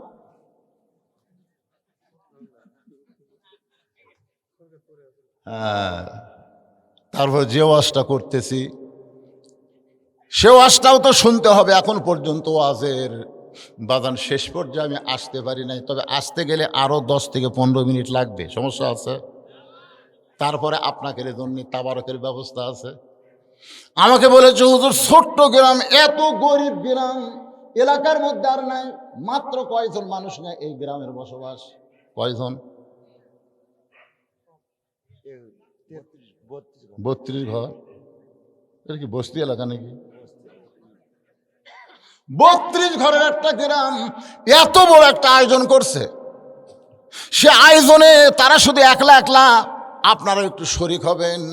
এই মসজিদের উন্নয়ন কল্পে আপনাদের ভিতরে এমন কোনো পাগল আছে যে হুজুর আমি নগদে 1000 টাকা দান করব, দানটা যেন আল্লাহর ঘরের জন্য দান করলাম। আল্লাহর ঘর সবচাইতে উত্তম দান, আল্লাহর ঘর। কেউ যদি নবী যখন হিজরত করে মদিনায়, শোনেন কিচ্ছাটা শোনেন, কাহিনীটা শোনেন। হিজরত করে মদিনায় যেখানে মসজিদে কুবা নির্মিত হয়েছে, ওই জায়গার মধ্যে এসে নবী দাঁড়ায় বললেন, আবু বকর এই জায়গাটা আমার অত্যন্ত পছন্দ, এই জায়গার মালিককে? মদিনার একজন আনসার বলল, হুজুর এই জায়গার মালিক মারা গেছে, বর্তমানে 2 এতিম বাচ্চা জায়গার মালিক হয়েছে। আল্লাহ রাসূল বললেন তাদেরকে নিয়ে আসো।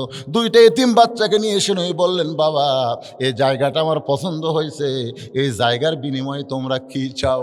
2 বাচ্চা নবীর চেহারার দিকে তাকায় বললেন, হুজুর এই জায়গাতে আপনি কি করবেন? আল্লাহ রাসূল বললেন, এই জায়গায় একটা আল্লাহর ঘর বানাবো। 2 এতিম নবীর হাত ধরে বলতেছে, আমাদের বিনিময় হলো এই জায়গার বিনিময়ে আল্লাহ যেন আমাদেরকে জান্নাত দেয়।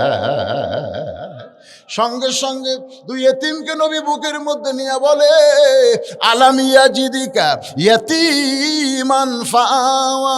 সূরা মাউনের মধ্যে বলেছেন, ওয়ালা يحض على طعام أرأيت الذي يكذب بالدين فذلك الذي يدع اليتيم ولا يحض على طعام المسكين। 2টা এতিম কইল বিনিময়ে জান্নাত চাইতে। আপনার জান্নাতের বিনিময়ে, জান্নাত পাওয়ার বিনিময়ে 1000 টাকা দিবেন। কে আছেন দেখি? এতগুলো মানুষের মধ্যে 1000 টাকা দেওয়ার লোক নাই? বার করেন বাজার। লিল্লাহে তাকবীর। আল্লাহ তোমার ঘরে 1000 টাকা দান করলো, আল্লাহর বিনিময়ে তুমি তাকে জান্নাতের মালিক বানায় দাও। জোরে কারণ আমিও সেদিন মরে যেতাম, কিন্তু না মরার কারণ হলো 3টা। 1 নম্বর কারণ হলো প্রত্যেক মাসের 2 তারিখে আমার মাদ্রাসার হুজুর মোহতামিম কারি, তারপরে বাবুর সেদিন বেতন দেই কয় তারিখে? 2 তারিখ। আমার অ্যাক্সিডেন্ট হতে কয় তারিখ? 1 তারিখ। আপনার বাড়ি কে রে? এটা কাগজে লিখবি, এরকম কোনো লোক আছে? নাম কি বাবা? ও বাবার নামও সুন্দর রে, আব্দুল সাত্তারের পরে হজরত আলী আইছে। ছেলে কি করে? মারা গেছে। মারা ছেলের জন্য দোয়া হচ্ছে। কয় বছর বয়স ঘুরছে? 21 বছরের তরতার যুবক ছেলে মারা গেছে মাগফিরাতে। 100 টাকা নগদ, বাকি 900 1000 টাকা দান করেছে। হজরত আলীর দানকে আল্লাহ কবুল করে তার সন্তানের কবরকে জান্নাত বানায় দেন। জোরে কোন আমিন। এই জোরে বল আল্লাহুম্মা আমিন। 2 তারিখে আমি বেতন দেই, আল্লাহ দেখতেছি এক যদি মারি বেতনকে দিবি। আর আমার মা আছে, আমার বাবা 18 সালে মারা গেছে। আমার মা সবসময় বলে, তোর বাবার জানাজা করছিস কান্দে কান্দে, আমি মরলে আমার জানাজা করা লাগবে। আমি বললাম, মা তুমি আগে মরবা না আমি আগে মরবো, কেমনে জানবা? মা বলতেছে, কে রে আমি বেঁচে থাকতে তো মারে কে? সবসময় আল্লাহর কাছে দোয়া করবো রে, আল্লাহ আমার সন্তানের হায়াত দাও। আমি হাদিস পড়ে দেখলাম, বাপ মায়ের দোয়া আল্লাহ ফেরত দেয় না। হয়তো মায়ের জানাজা করার জন্য আল্লাহ পাক আমাকে হায়াতে রাখছে। জোরে কোন কথা ঠিক কিনা? এই জন্য ভাই, দান সজ্জা বিশাল ব্যাপার। আমি আপনাদের এলাকাত আগে ওয়াজ করছি, 17 বছর ওয়াজ করছি আমি বেগার দেওয়ার মতন। আপনাদের মনে আছে? উপরে 500 টাকা দিয়ে ভিতরে খালি 10 টাকা লোট এইরকম মোটা করে দিয়েছি, পকেটে থুছি, বাড়ির যা দিকে 600। 2007 সালে যখন আমার স্বামী অ্যাক্সিডেন্ট করে মারা যায়, তখন আমি নিয়ত করলাম যে আর এই কাম করলে হবে না, এমন একটা জিনিস করা লাগবে যেটা করলে মরে গেলেও আমি জীবিত থাকবো। 200 শতক জায়গায়, 1 শতক না, 200 শতক জায়গার উপরে আমি মসজিদ, মাদ্রাসা, এতিমখানা নির্মাণ করেছি। পৃথিবীর কারো কাছ থেকে 1টা টাকাও দান সদকা নেইনি। সম্পূর্ণ টাকা হলো আমার ওয়াজের টাকা। এই যে টাকা আপনারা দেন, এই টাকা দিয়ে আমি মাদ্রাসা, মসজিদ, এতিমখানা চলাই। বিপদ মুসিবত আসলে আল্লাহ কাটা দেয়। সুবহানাল্লাহ। এর আগে কয়েকবার মরছি, কিন্তু আসল মরা এখনো মরিনি। তা আপনারা 1000 টাকা দিতে আপত্তি করতেছেন কেন? আপনার বউ যে গোসলখানা যে পা পিছলে পড়ে মাজা ভাঙবে সেটা আপনি জানেন?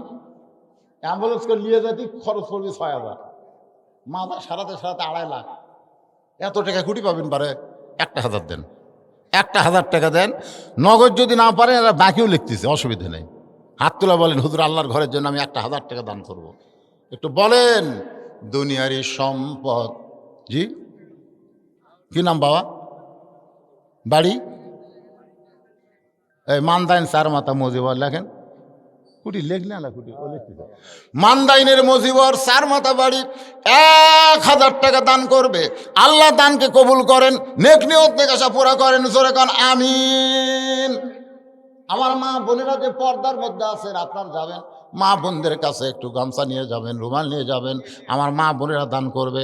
আর এই মাহফিল কমিটির লোকেরা কথা, এই আদায় যখনই শুরু করছি তখন আপনার ব্যাগলে নামা লাগবে না? আচ্ছা নামছে ব্যাগ না কুটি নামছে ব্যাগলে? একজনও নামে না, এখনো নাম্বার চাচ্ছে, কেবল মশান লিখছে। এই আপনারা ব্যাগ দিলে আমার দিকে তাকান না কেন? ব্যাগ আপনাদের কাছে যাবে, আপনারা কারা কারা টাকা দিবেন না হাত তোলেন তো দেখি। দিবেন না?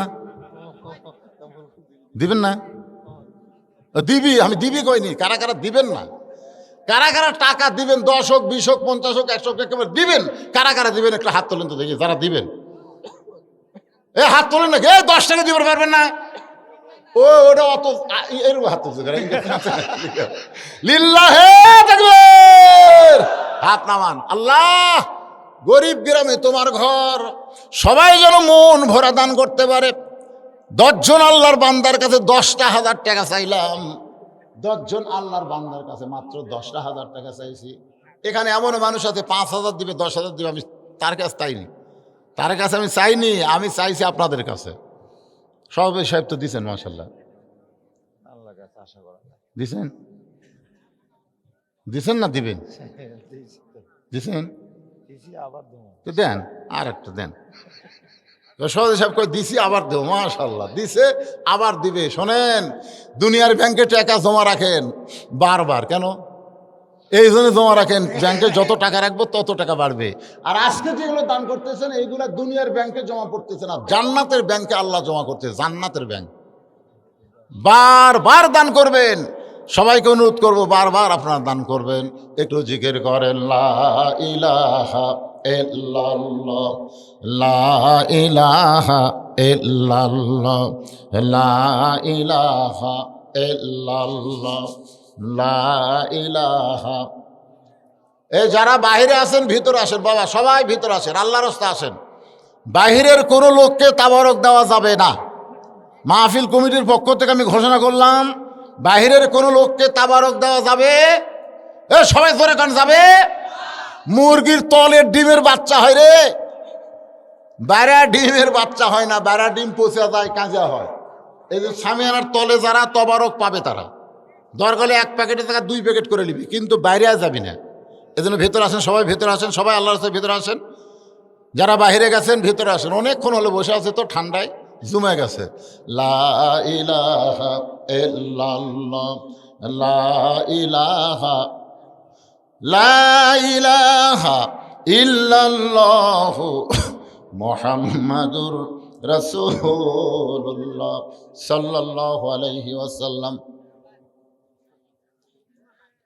দেন দেন বাবা দেন। কি নাম বাজানের? বাড়ি কাজীপুর। ওই কাজীপুর। এখানে কার বাড়ি যাচ্ছেন? কাজীপুরের দুলাল হোসেন এখানে বাড়ি করেছে। নগদে 500 টাকা দান করেছে। আল্লাহ দুলালের দানকে আল্লাহ আপনি কবুল করেন। আল্লাহ নেক নিয়ত নিয়ে আসা পড়া আল্লাহুম্মা আমিন। কি নাম বাজানের? নাম বলা লাগবে না, গোপনে। 1000 টাকা দান করেছে। আল্লাহ দানকে কবুল করেন। রোকনুজ্জামান 500 টাকা দান করছে। আল্লাহ রোকনুজ্জামানের দানকে আল্লাহ আপনি কবুল করেন। কাজী সাহেব না? এই কাজী সাহেব, কাজী রোকনুজ্জামান 500 দিচ্ছে আর 500 দিবে, তাহলে 1000 করলে কি হয়? 1000 টাকা দান করলো। আল্লাহ তার দানকে কবুল করেন। আল্লাহ নেক নিয়ত নেক আশা পরাক আল্লাহুম্মা আমিন। কবুল করো, কবুল করো মোদের কামনা। দানকারীকে দিবেন জান্নাত, আল্লাহ নিরাশ করবেন না। একটু মহব্বত নিয়ে দরুদ পড়ি। আল্লাহুম্মা সাল্লি আলা সাইয়্যিদিনা মাওলানা মুহাম্মদ ওয়ালা আলে সাইয়্যিদিনা শাফিআনা। মুখলেস, খালেস, এখলাস, সুবহানাল্লাহ। যেই সূরা একবার বললে 10 পারা কোরআন পড়ার সওয়াব পাওয়া যায়। শুধু মুখে পড়বে না, এই সূরা যদি কলিজার মধ্যে ঢুকায় সেই বান্দাটা মুখলেস হয়ে যায়। এই জন্য সূরাটার নাম আল্লাহ দিয়েছেন ইখলাস। ধরে এখন সুবহানাল্লাহ। গোটা সূরার ভিতরে আল্লাহর পরিচয় আছে না নাই? এ কথা কর না কেন? আল্লাহ কয়জন? কুল হু আল্লাহু আহাদ, আল্লাহুস সামাদ। সামাদ মানে বুঝেন? অমুখাপেক্ষী, কারো মুখের দিকে আল্লাহ তাকা থাকে না। লাম ইয়ালিদ ওয়া লাম ইউলাদ, আল্লাহর কোনো বাপ মা নাই, আল্লাহর কোনো সন্তান নাই। একবার মুসা নবী বলতেছে, আল্লাহ তোমার বাপ মাও নাই, সন্তান নাই, তোমার কে আছে? তোমার কে আছে? সঙ্গে সঙ্গে আল্লাহ বলেন, মুসা আমি আল্লাহর কে আছে যদি জানবার চাও তাহলে শোনো। ফাদখুলি ফি ইবাদি ওয়াদখুলি জান্নাতি। আমি আল্লাহর বান্দা আছে রে, যারা আমাকে আল্লাহ বলে ডাকে তারাই আমার সবচাইতে আপন। জোরে কোন সুবহানাল্লাহ। আল্লাহর আপন কে? আল্লাহর বান্দা। আর বান্দার জন্য আল্লাহ জান্নাত দরজা খুলে রাখছে। তুমি বান্দার মধ্যে ঢুকে যাও, আমি আল্লাহ তোমাকে জান্নাতের মধ্যে ঢুকে যাব। তাহলে আল্লাহর সন্তান নাই, আল্লাহর বাপ মা কেউ নাই, কিন্তু আল্লাহর কে আছে? বান্দা আছে। যেরকম আল্লাহর কে আছে? সবাই যখন ঘুমায় গেছে, কেউ চেতন নাই, কিন্তু একজন আল্লাহর পাগল মাঘ মাসের ঠান্ডা পানি দিয়ে ওযু করেছে। অমিনাল লাইলি ফাতাহাজ্জাত বিহি নাফিলাতাল লাক। তাহাজ্জুদের 4 রাকাত নামাজ পড়ে যখন হাত তোলে, আল্লাহ ফেরেশতাদের দেখায়, বলে দেখ তোরা বলিস আমার কেউ নাই, ওই দেখ আমার পাগল বান্দা আছে। সুবহানাল্লাহ। কন্যা ফজরের আযান শোনার পরে, তোষকে লাগতে মারে, তোষক একটু উষুম দেয়, তো ল্যাপ একটু উষুম দেয়, মারে লাগতে, কম্বল লাগতে দিয়ে ফেলে দেয়, হাইলাই দিয়ে দেয়, ঠান্ডা পানিতে উজু করে। আল্লাহ ফেরেশতা কয় দেখ দেখ দেখ দেখ দেখ কি পাগলা, জীবনে আমাকে দেখেনি, খেলে আমার আযান শুনে আমার কারবারগুলো দেখতো।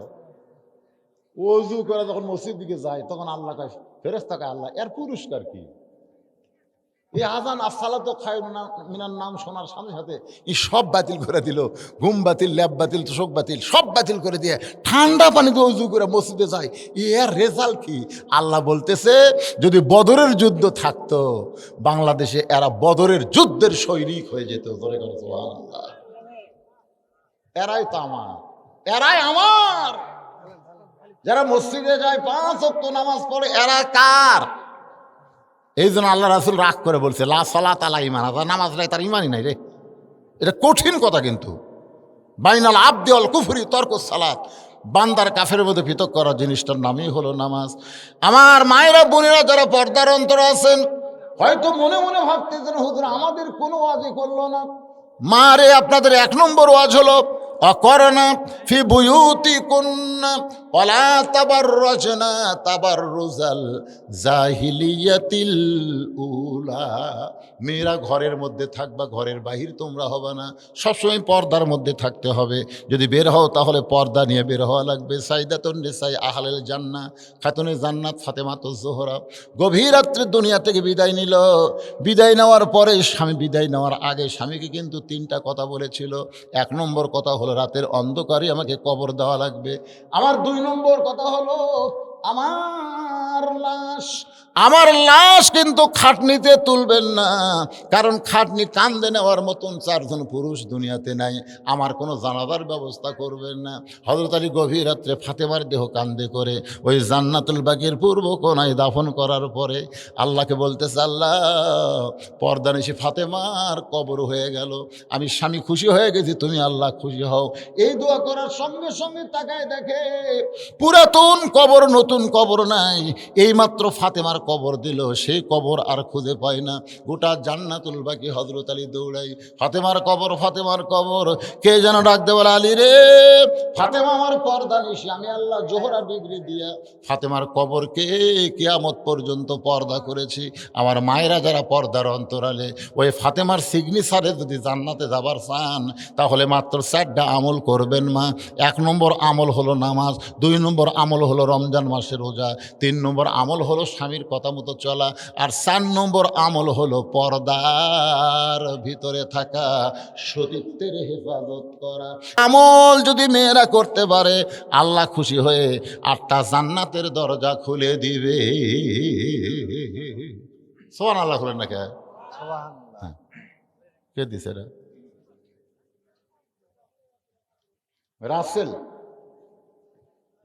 মোহাম্মদ আলী আসলাম হোসেন রাসেল, BNF টেলিভিশন রে, 500 টাকা দিয়ে দোয়া চাই। কি দোয়া করবো? টেলিভিশনের কি দোয়া করবো? শামীম 3000 টাকা। টেলিভিশনের দোকান নাকি? কি রে? শামীম 3000 টাকা। কি নাম? শামীম। শামীম 3000 টাকা। নান্দুরা। নান্দুরার শামীম, নান্দুরার শামীম। নান্দুরা এই গ্রামের নামই তো নাম নান্দুর। তো এই গ্রামে তো কেউ দান করেনি, এই শামীমটাই খালি করলো। শামীম কুটি, সে সোনার স্থান কুটি রে, আগে গেছে। ও টেলিভিশন মার্কা প্রতীক পাচ্ছে, সেটা বুঝার না। আমাদের এলাকাতে হিরো আলম দাঁড়া ছিল MP ইলেকশনে, ওর মার্কার নাম হলো একতারা। আমি বললাম, ভাই একতারাত কেউ যদি সিল মারে, এরকম একতারাত একটা সিল মারলো, একতারা জায়েজ না হারাম? এ কথা কন না কেন? ঢোলক, একতারা, দোতারা সবগুলো হারাম। তা হারামত কেউ সিল মারবি? না। তো আমি মার খাওয়া টেলিভিশন লেখ, এখন টেলিভিশন দিয়ে দেশ চলতেছে। মারা গেছে। টেলিভিশন খারাপ না, ছুরি খারাপ না। ছুরি যদি ডাকাতের হাতে যায় খারাপ, আর হুজুরের হাতে আসে কুরবানি হবি। তোর এখন ঠিক না, জাগা বুতে ছুরি দেওয়া লাগবে, সব জনের হাতে ছুরি দেওয়া যাবে না। হযরত আলী যে আয়াতটা ওরা মাটিতে দাগ দিয়েছিল, সে আয়াত এখনো কোরআনের মধ্যে আছে। আপনি যদি আয়াত পড়ে বালুতে ফুঁক দিয়ে ওই বালু যদি বাড়ির 4,000 ছিটায় দেন, ওই আয়াতটা পড়ে যদি ছুরির আগায় ফুঁক দিয়ে, ওই ছুরি দিয়ে যদি দরজায় একটা দাগ দিয়ে দরজা খোলা রাখেন, আপনার বাড়িতে চোর ডাকাত কোনোদিন ঢুকতে পারবে না। সে আয়াতটার নাম হলো আয়াতুল কুরসি। ধরে বলে আয়াতের নাম কি? 5 ওয়াক্ত নামাজের সালাম ফিরানোর পরে এই আয়াতটা কেউ যদি তেলাওয়াত করে, 5 ওয়াক্ত নামাজের আগে না পড়ে, আগে না পড়ে, ইমাম যদি তাড়াতাড়ি মোনাজাত করে, তাহলে মোনাজাতের পরে আয়াতুল কুরসি তারা তেলাওয়াত করবে। আল্লাহ রাসূল বলেছেন 5টা বিপদ থেকে আল্লাহ তাকে বাঁচাবে। 1 নম্বর বিপদ হলো ইমানের সাথে আল্লাহ তার মৃত্যু দিবে, সুবহানাল্লাহ। 2 নম্বর বিপদ হলো, কঠিন বিপদ কিন্তু আসবে 2 নম্বর, সেই বিপদটা হলো আল্লাহ তাআলা কবরের আযাব থেকে তাকে মাফ করে 3টা প্রশ্নের উত্তর তার জন্য সহজ করে দিবে। 3 নম্বর পুরস্কার হলো মিজানের পাল্লায় আল্লাহ নেকির চাই পাপের চাইতে নেকির ওজন বেশি করবে। 4 নম্বর পুরস্কার হলো বিজলি আকারে পুলসিরাত পাড়ি দিবে।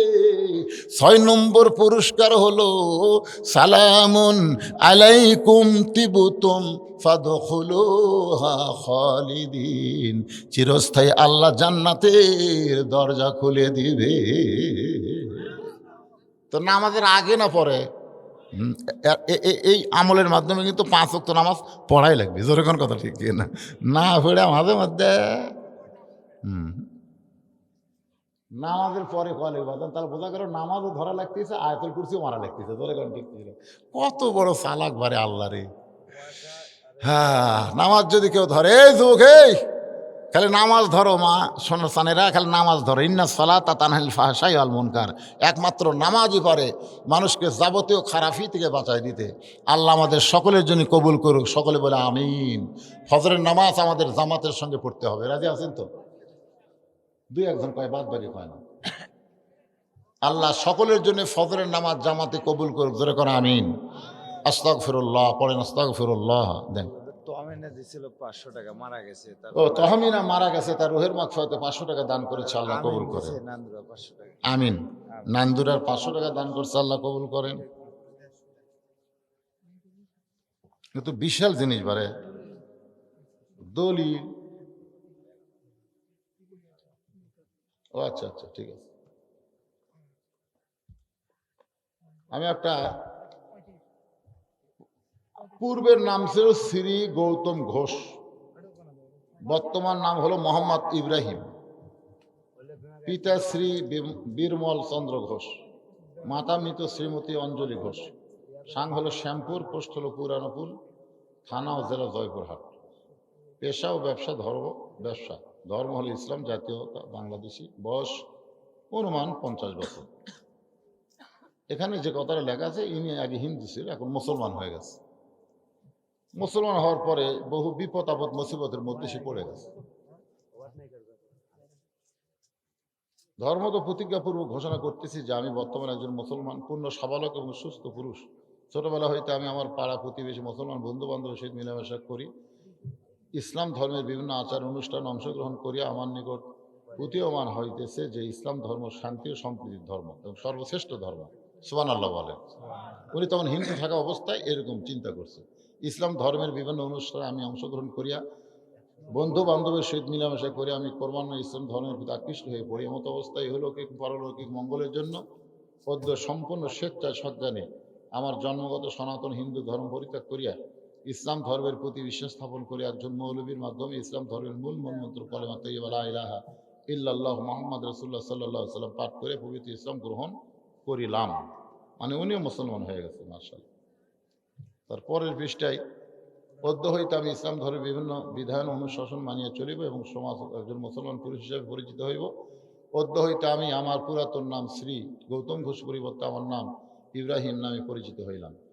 আমার এই রূপ ধর্মান্তর হওয়ার ব্যাপারে কেহ কোনো প্ররোচিত করে নাই বা চাপ প্রয়োগ করে নাই বা ফুসলায় নাই। পদ্ম আমি বগুড়া নোটারি পাবলিক কার্যালয়ে হাজির হইয়া অন্যের বিনা প্ররোচনায় আমার এই ধর্মান্তরিত হওয়ার ব্যাপারে সম্পূর্ণ স্বেচ্ছায় সজ্ঞানে অত্র এফিডেভিট সম্পাদন করিলাম। মাশাআল্লাহ। তো এইটা এখানে দেওয়ার পিছনে কারণ হলো উনি এখন বড় অসহায় অবস্থায় আছেন। ওনার বোনটা এখনো জেলে আছে, 3 মাস হলে জামিনে বের হয়েছেন। কিছু আপনাকে জেল দিল কি? ও আচ্ছা, বাপ ভাইয়ের কেস করার কারণে বোন এখনো জেলে আছে, উনি এখনো 3 মাস আগে।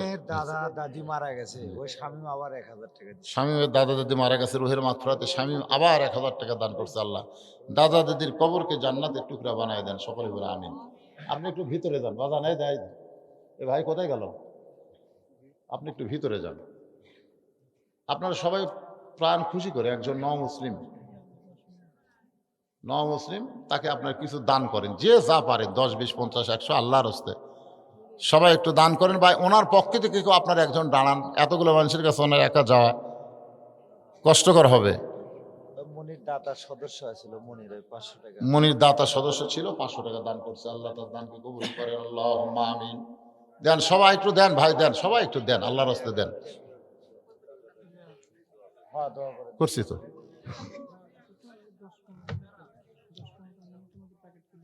ঠিক আছে, অসুবিধা নেই।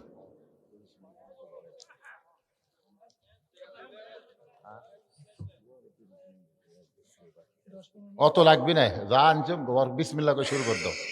যাও, বিসমিল্লাহ করে শুরু করো, ভয় করার দরকার নেই। আল্লাহ আছে, আছে না নাই? হ্যাঁ হ্যাঁ, লাগবে। কি কয় এখন শেষ হতে তাই? যাও নিয়ে আসো, দাও। এদিকে বস্তা নিয়ে আসো, প্যাকেট ব্যবস্থা হয়েছে আপনাদের জন্য, সবার জন্য তাবারকের ব্যবস্থা আছে। মিষ্টি নাই, তবারক। তাবারক তায়াজাল জালালি ওয়াল ইকরাম। আল্লাহ চাহে তো আগামী 24শে ডিসেম্বর এই যে বড় পুকুরিয়া জামাইলের পাশেই, ওখানে আবার আপনাদের সঙ্গে দেখা হবে ইনশাআল্লাহ। আল্লাহ যেন কবুল করে, যেরকম আমিন। হ্যাঁ, কে 6000? মুখ তোর বান্দাকের কোন বিদ্যুৎ রে? ও আচ্ছা আচ্ছা, কথা মনে করছে ছুট্টু বিদ্যুৎ, এই নান্দুরারি বিদ্যুৎ। মাশাল্লাহ, যখন কারেন্ট যায় তখন না আবার ফোন দিলে চলে আসে। বিদ্যুৎ ৬,০০০ টাকা ধরে বলেন মারহাবা। বিদ্যুতের বাপ নাই। আছে বাসে আছে।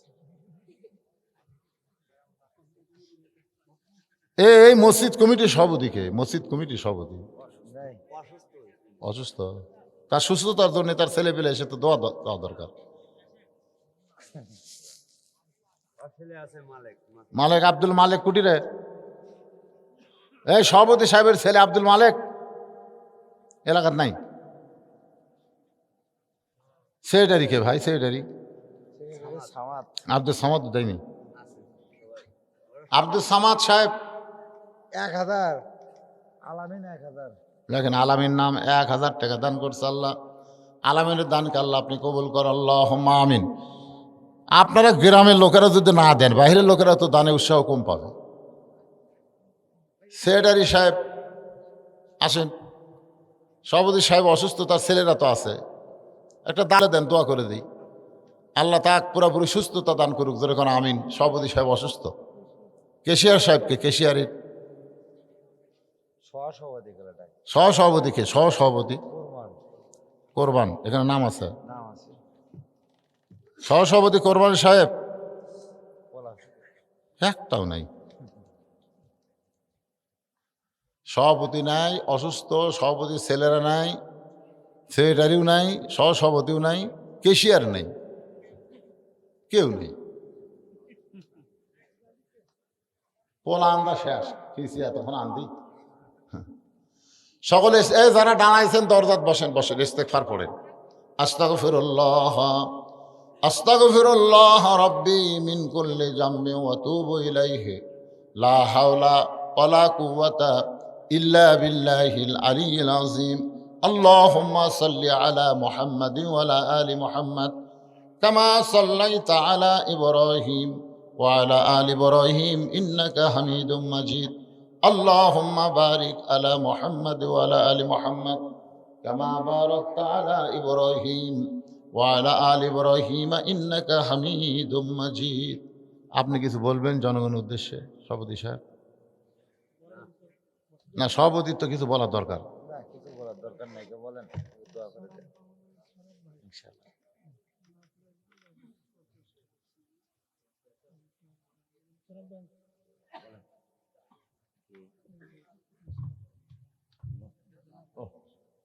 কি দোয়া করবো তোমার জন্য কব? না আসলে বাবা অসুস্থ, তাই না? মা, মা অসুস্থ। বাবা মারা গেছে। বাবা কিছুদিন আগে মারা গেছে। মারা গেছে। ছেলেটা মাহফিলের জন্য অত্যন্ত চেষ্টা করেছে। আসলে চেষ্টার প্রতিফল আল্লাহ দেবে, তারপরে আমাদের দোয়া। কি বাদান টাকা উঠলো?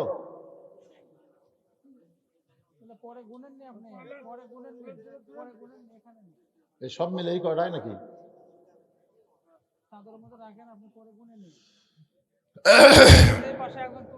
ওই যে তুলছে, একজন তুলে আপনাকে দিচ্ছি, সবগুলো নেন, পরে গুনে নিন, যা দিচ্ছে আল্লাহ মান্দার আলহামদুলিল্লাহ। আল্লাহুম্মা আমিন।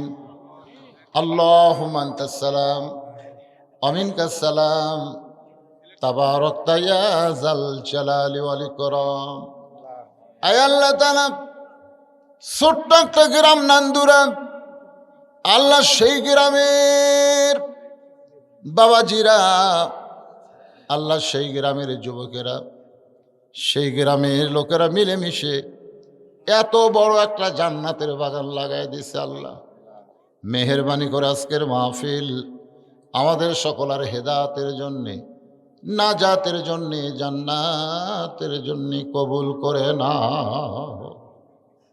এই মাহফিলের শুরু থেকে শেষ পর্যন্ত যত আলোচনা হয়েছে আল্লাহ, এর মধ্যে যদি ত্রুটি হয়, ভুল হয়, মাফ করে দাও। এর জাহাদিয়া মঞ্জুর করো। সোনার মদিনায় নবী পাকের রওজা মোবারকে আল্লাহ কবুল করে না। তামাম আম্বিয়ায়ে কেরাম, আসহাবে কেরাম, তাবিঈনে কেরাম, তাবা তাবিঈনে কেরাম, তামাম পৃথিবীর মাটির নিচে যত মুমিন মুমিনা শুয়ে আছে আল্লাহ সকলের আরওয়াহ পরে হাদিয়া কবুল করো। আল্লাহ তাআলা আমরা যারা হাত তুলেছি আমাদের জনম দুঃখনী মা যাদের কবরে গেছে, ছোট্ট একটা শব্দ হলো মা, এই নামের মধ্যে কি মধু, যাদের মা নাই তারাই বুঝতেছে। কি বলবো প্রসবের কথা, মা বিনে সেই ব্যথা কেউ তো বুঝিবে না মাজন, ঠেকিয়া সন্তানের দায় অকালে মা মারা যায়, কেন সে মায়ের জন্য দোয়া করবা না, এমন দরদি ভাবে কেউ হবে না আমার মা গো। এই দরদের মা যাদের কবরে গেছে আল্লাহ মেহরবানি করে মায়ের কবর জান্নাতের টুকরা বানিয়ে দাও। বাবার বাড়িঘর সবই আছে, আমি সহ আমরা যারা বাবা হারা ইতিম হয়ে গেছি আল্লাহ মেহরবানি করে বাবার কবরকে জান্নাতের টুকরা কবুল করো। আমাদের দাদা দাদি নানা নানি আত্মীয় স্বজন শ্বশুর শাশুড়ি যাদের কবরে গেছে আল্লাহ কবরবাসীদের তুমি মাফ করে দাও। আল্লাহ তাআলা এই নান্দুরা গ্রামের উপরে রহমত বরকতের দরজা খুলে দাও। তোমার বান্দা যে এত কষ্ট করে মেহনত করে এত সুন্দর আয়োজন করেছে, বলে হুজুর আমি ছোট্ট একটা চায়ের দোকান করি, আল্লাহ গো তার ব্যবসার মধ্যে তুমি বরকত দিও। তার বাবা কয়েকদিন আগে মারা গেছে, মাটা বড় অসুস্থ, আল্লাহ মাকে সুস্থতার নিয়ামত দান করে দাও। আল্লাহ আমার মাটা অসুস্থ, আল্লাহ যাদের মা বাবা অসুস্থ সবাইকে সুস্থ করে দাও। আল্লাহ আজকের এই তোমার ঘর মসজিদকে মহব্বত করে নগদে বাকিতে যারা দান করেছে, এমনকি চাদরের মধ্যেও যারা 10-20 টাকা দান করেছে, আল্লাহ সকলের দানগুলোকে জান্নাতের বিনিময়ে কবুল করে নাও। আল্লাহ মসজিদ কমিটির সভাপতি অসুস্থ, আল্লাহ তুমি তাকে সুস্থতার নিয়ামত দান করো। আল্লাহ সভাপতি সেক্রেটারি কেশিয়ার সহ সভাপতি আল্লাহ সকলকে কবুল করো। এ গ্রামের সকল পুরুষ মানুষকে 5 ওয়াক্ত নামাজ মসজিদে জামাতে আদায় করার তৌফিক দাও। মা বোনদেরকে পর্দা নিশাবেদা সালিহা কবুল করে মা ফাতেমার চরিত্র দান করো। আল্লাহ আমি অসুস্থ, আমার মতো যারা অসুস্থ আল্লাহ সকলকে সুস্থ করে দাও। ফিলিস্তিনের মুসলমান আল্লাহ তুমি মুসলমানদের প্রতি রহমত করো। যারা জীবন দিয়েছে শাহাদতের মর্যাদা দাও, যারা আহত হয়েছে সুস্থ করে দাও। আল্লাহ তাআলা পৃথিবীর মানচিত্র থেকে ইহুদি এই শয়তানদেরকে আল্লাহ তুমি ধ্বংস করে দাও। আল্লাহ ধ্বংসের আয়াত তো তুমি বলেছো, তাব্বাত ইয়াদা আবি লাহাবি ওয়া তাব। আল্লাহ আবুল আহাবের হস্তদয় যদি ধ্বংসের কথা বলো, ইহুদিরা তোমার বাইতুল মুকাদ্দাসকে নষ্ট করতে চায়, এই শয়তানদেরকে আল্লাহ পৃথিবী থেকে ধ্বংস করে দাও। আল্লাহ আল্লাহ আমার বাংলাদেশের প্রতি রহমত করো। অশৃঙ্খল বিশৃঙ্খল পরিস্থিতি থেকে আমাদের বাংলাদেশকে আল্লাহ তুমি হেফাজত করো। আল্লাহ ছোট্ট একটা দেশ, আল্লাহ আসমানের বালা আসমানে নাও, জমিনের বালা জমিনে ডাবায় দাও। আল্লাহ আল্লাহ সমস্ত মানুষকে ক্রয় ক্ষমতার মধ্যে থাকার তৌফিক দাও, সবাইকে বরকত দিও। আল্লাহ আবাদ উবাদ মাঠে ময়দানে যা কিছু আছে রহমত বরকতে তুমি হেফাজত করো। আল্লাহ আজকের মাহফিলের সম্মানিত সভাপতি কবুল করো, প্রধান অতিথি বিশেষ অতিথি আল্লাহ সকলকেই তুমি কবুল করো। আল্লাহ যে যা নিয়ত করে হাত তুলেছে সকলের নেক নিয়ত নেক আশা পুরা করো। মোনাজাতের পরে তাবারক আছে, তাবারক নিয়ে আপনারা হয়ে হাল্লা করবেন না, ভদ্রাচিতভাবে তাবারক নেবেন। আল্লাহ সবাইকে ভদ্র হয়ে তাবারক নেওয়ার তৌফিক দিয়ে দিও।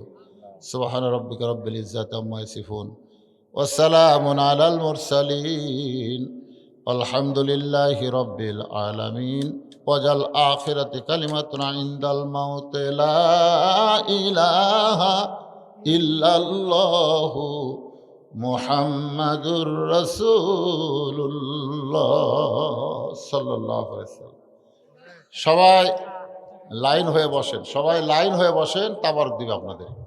সবাই বসেন, একজন হইচই করবেন না। ৭,৫০০ টাকা দিচ্ছি। সাত্তার আব্দুল সাত্তার 500 টাকা দান করছে আল্লাহ।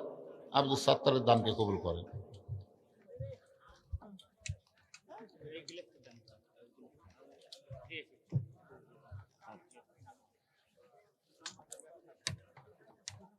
আমি একটু পানি খাও না, গরম করে সাথে মিশে দেব, বেশি গরম খাওয়া যাবে না। এটা লিয়ে দাও।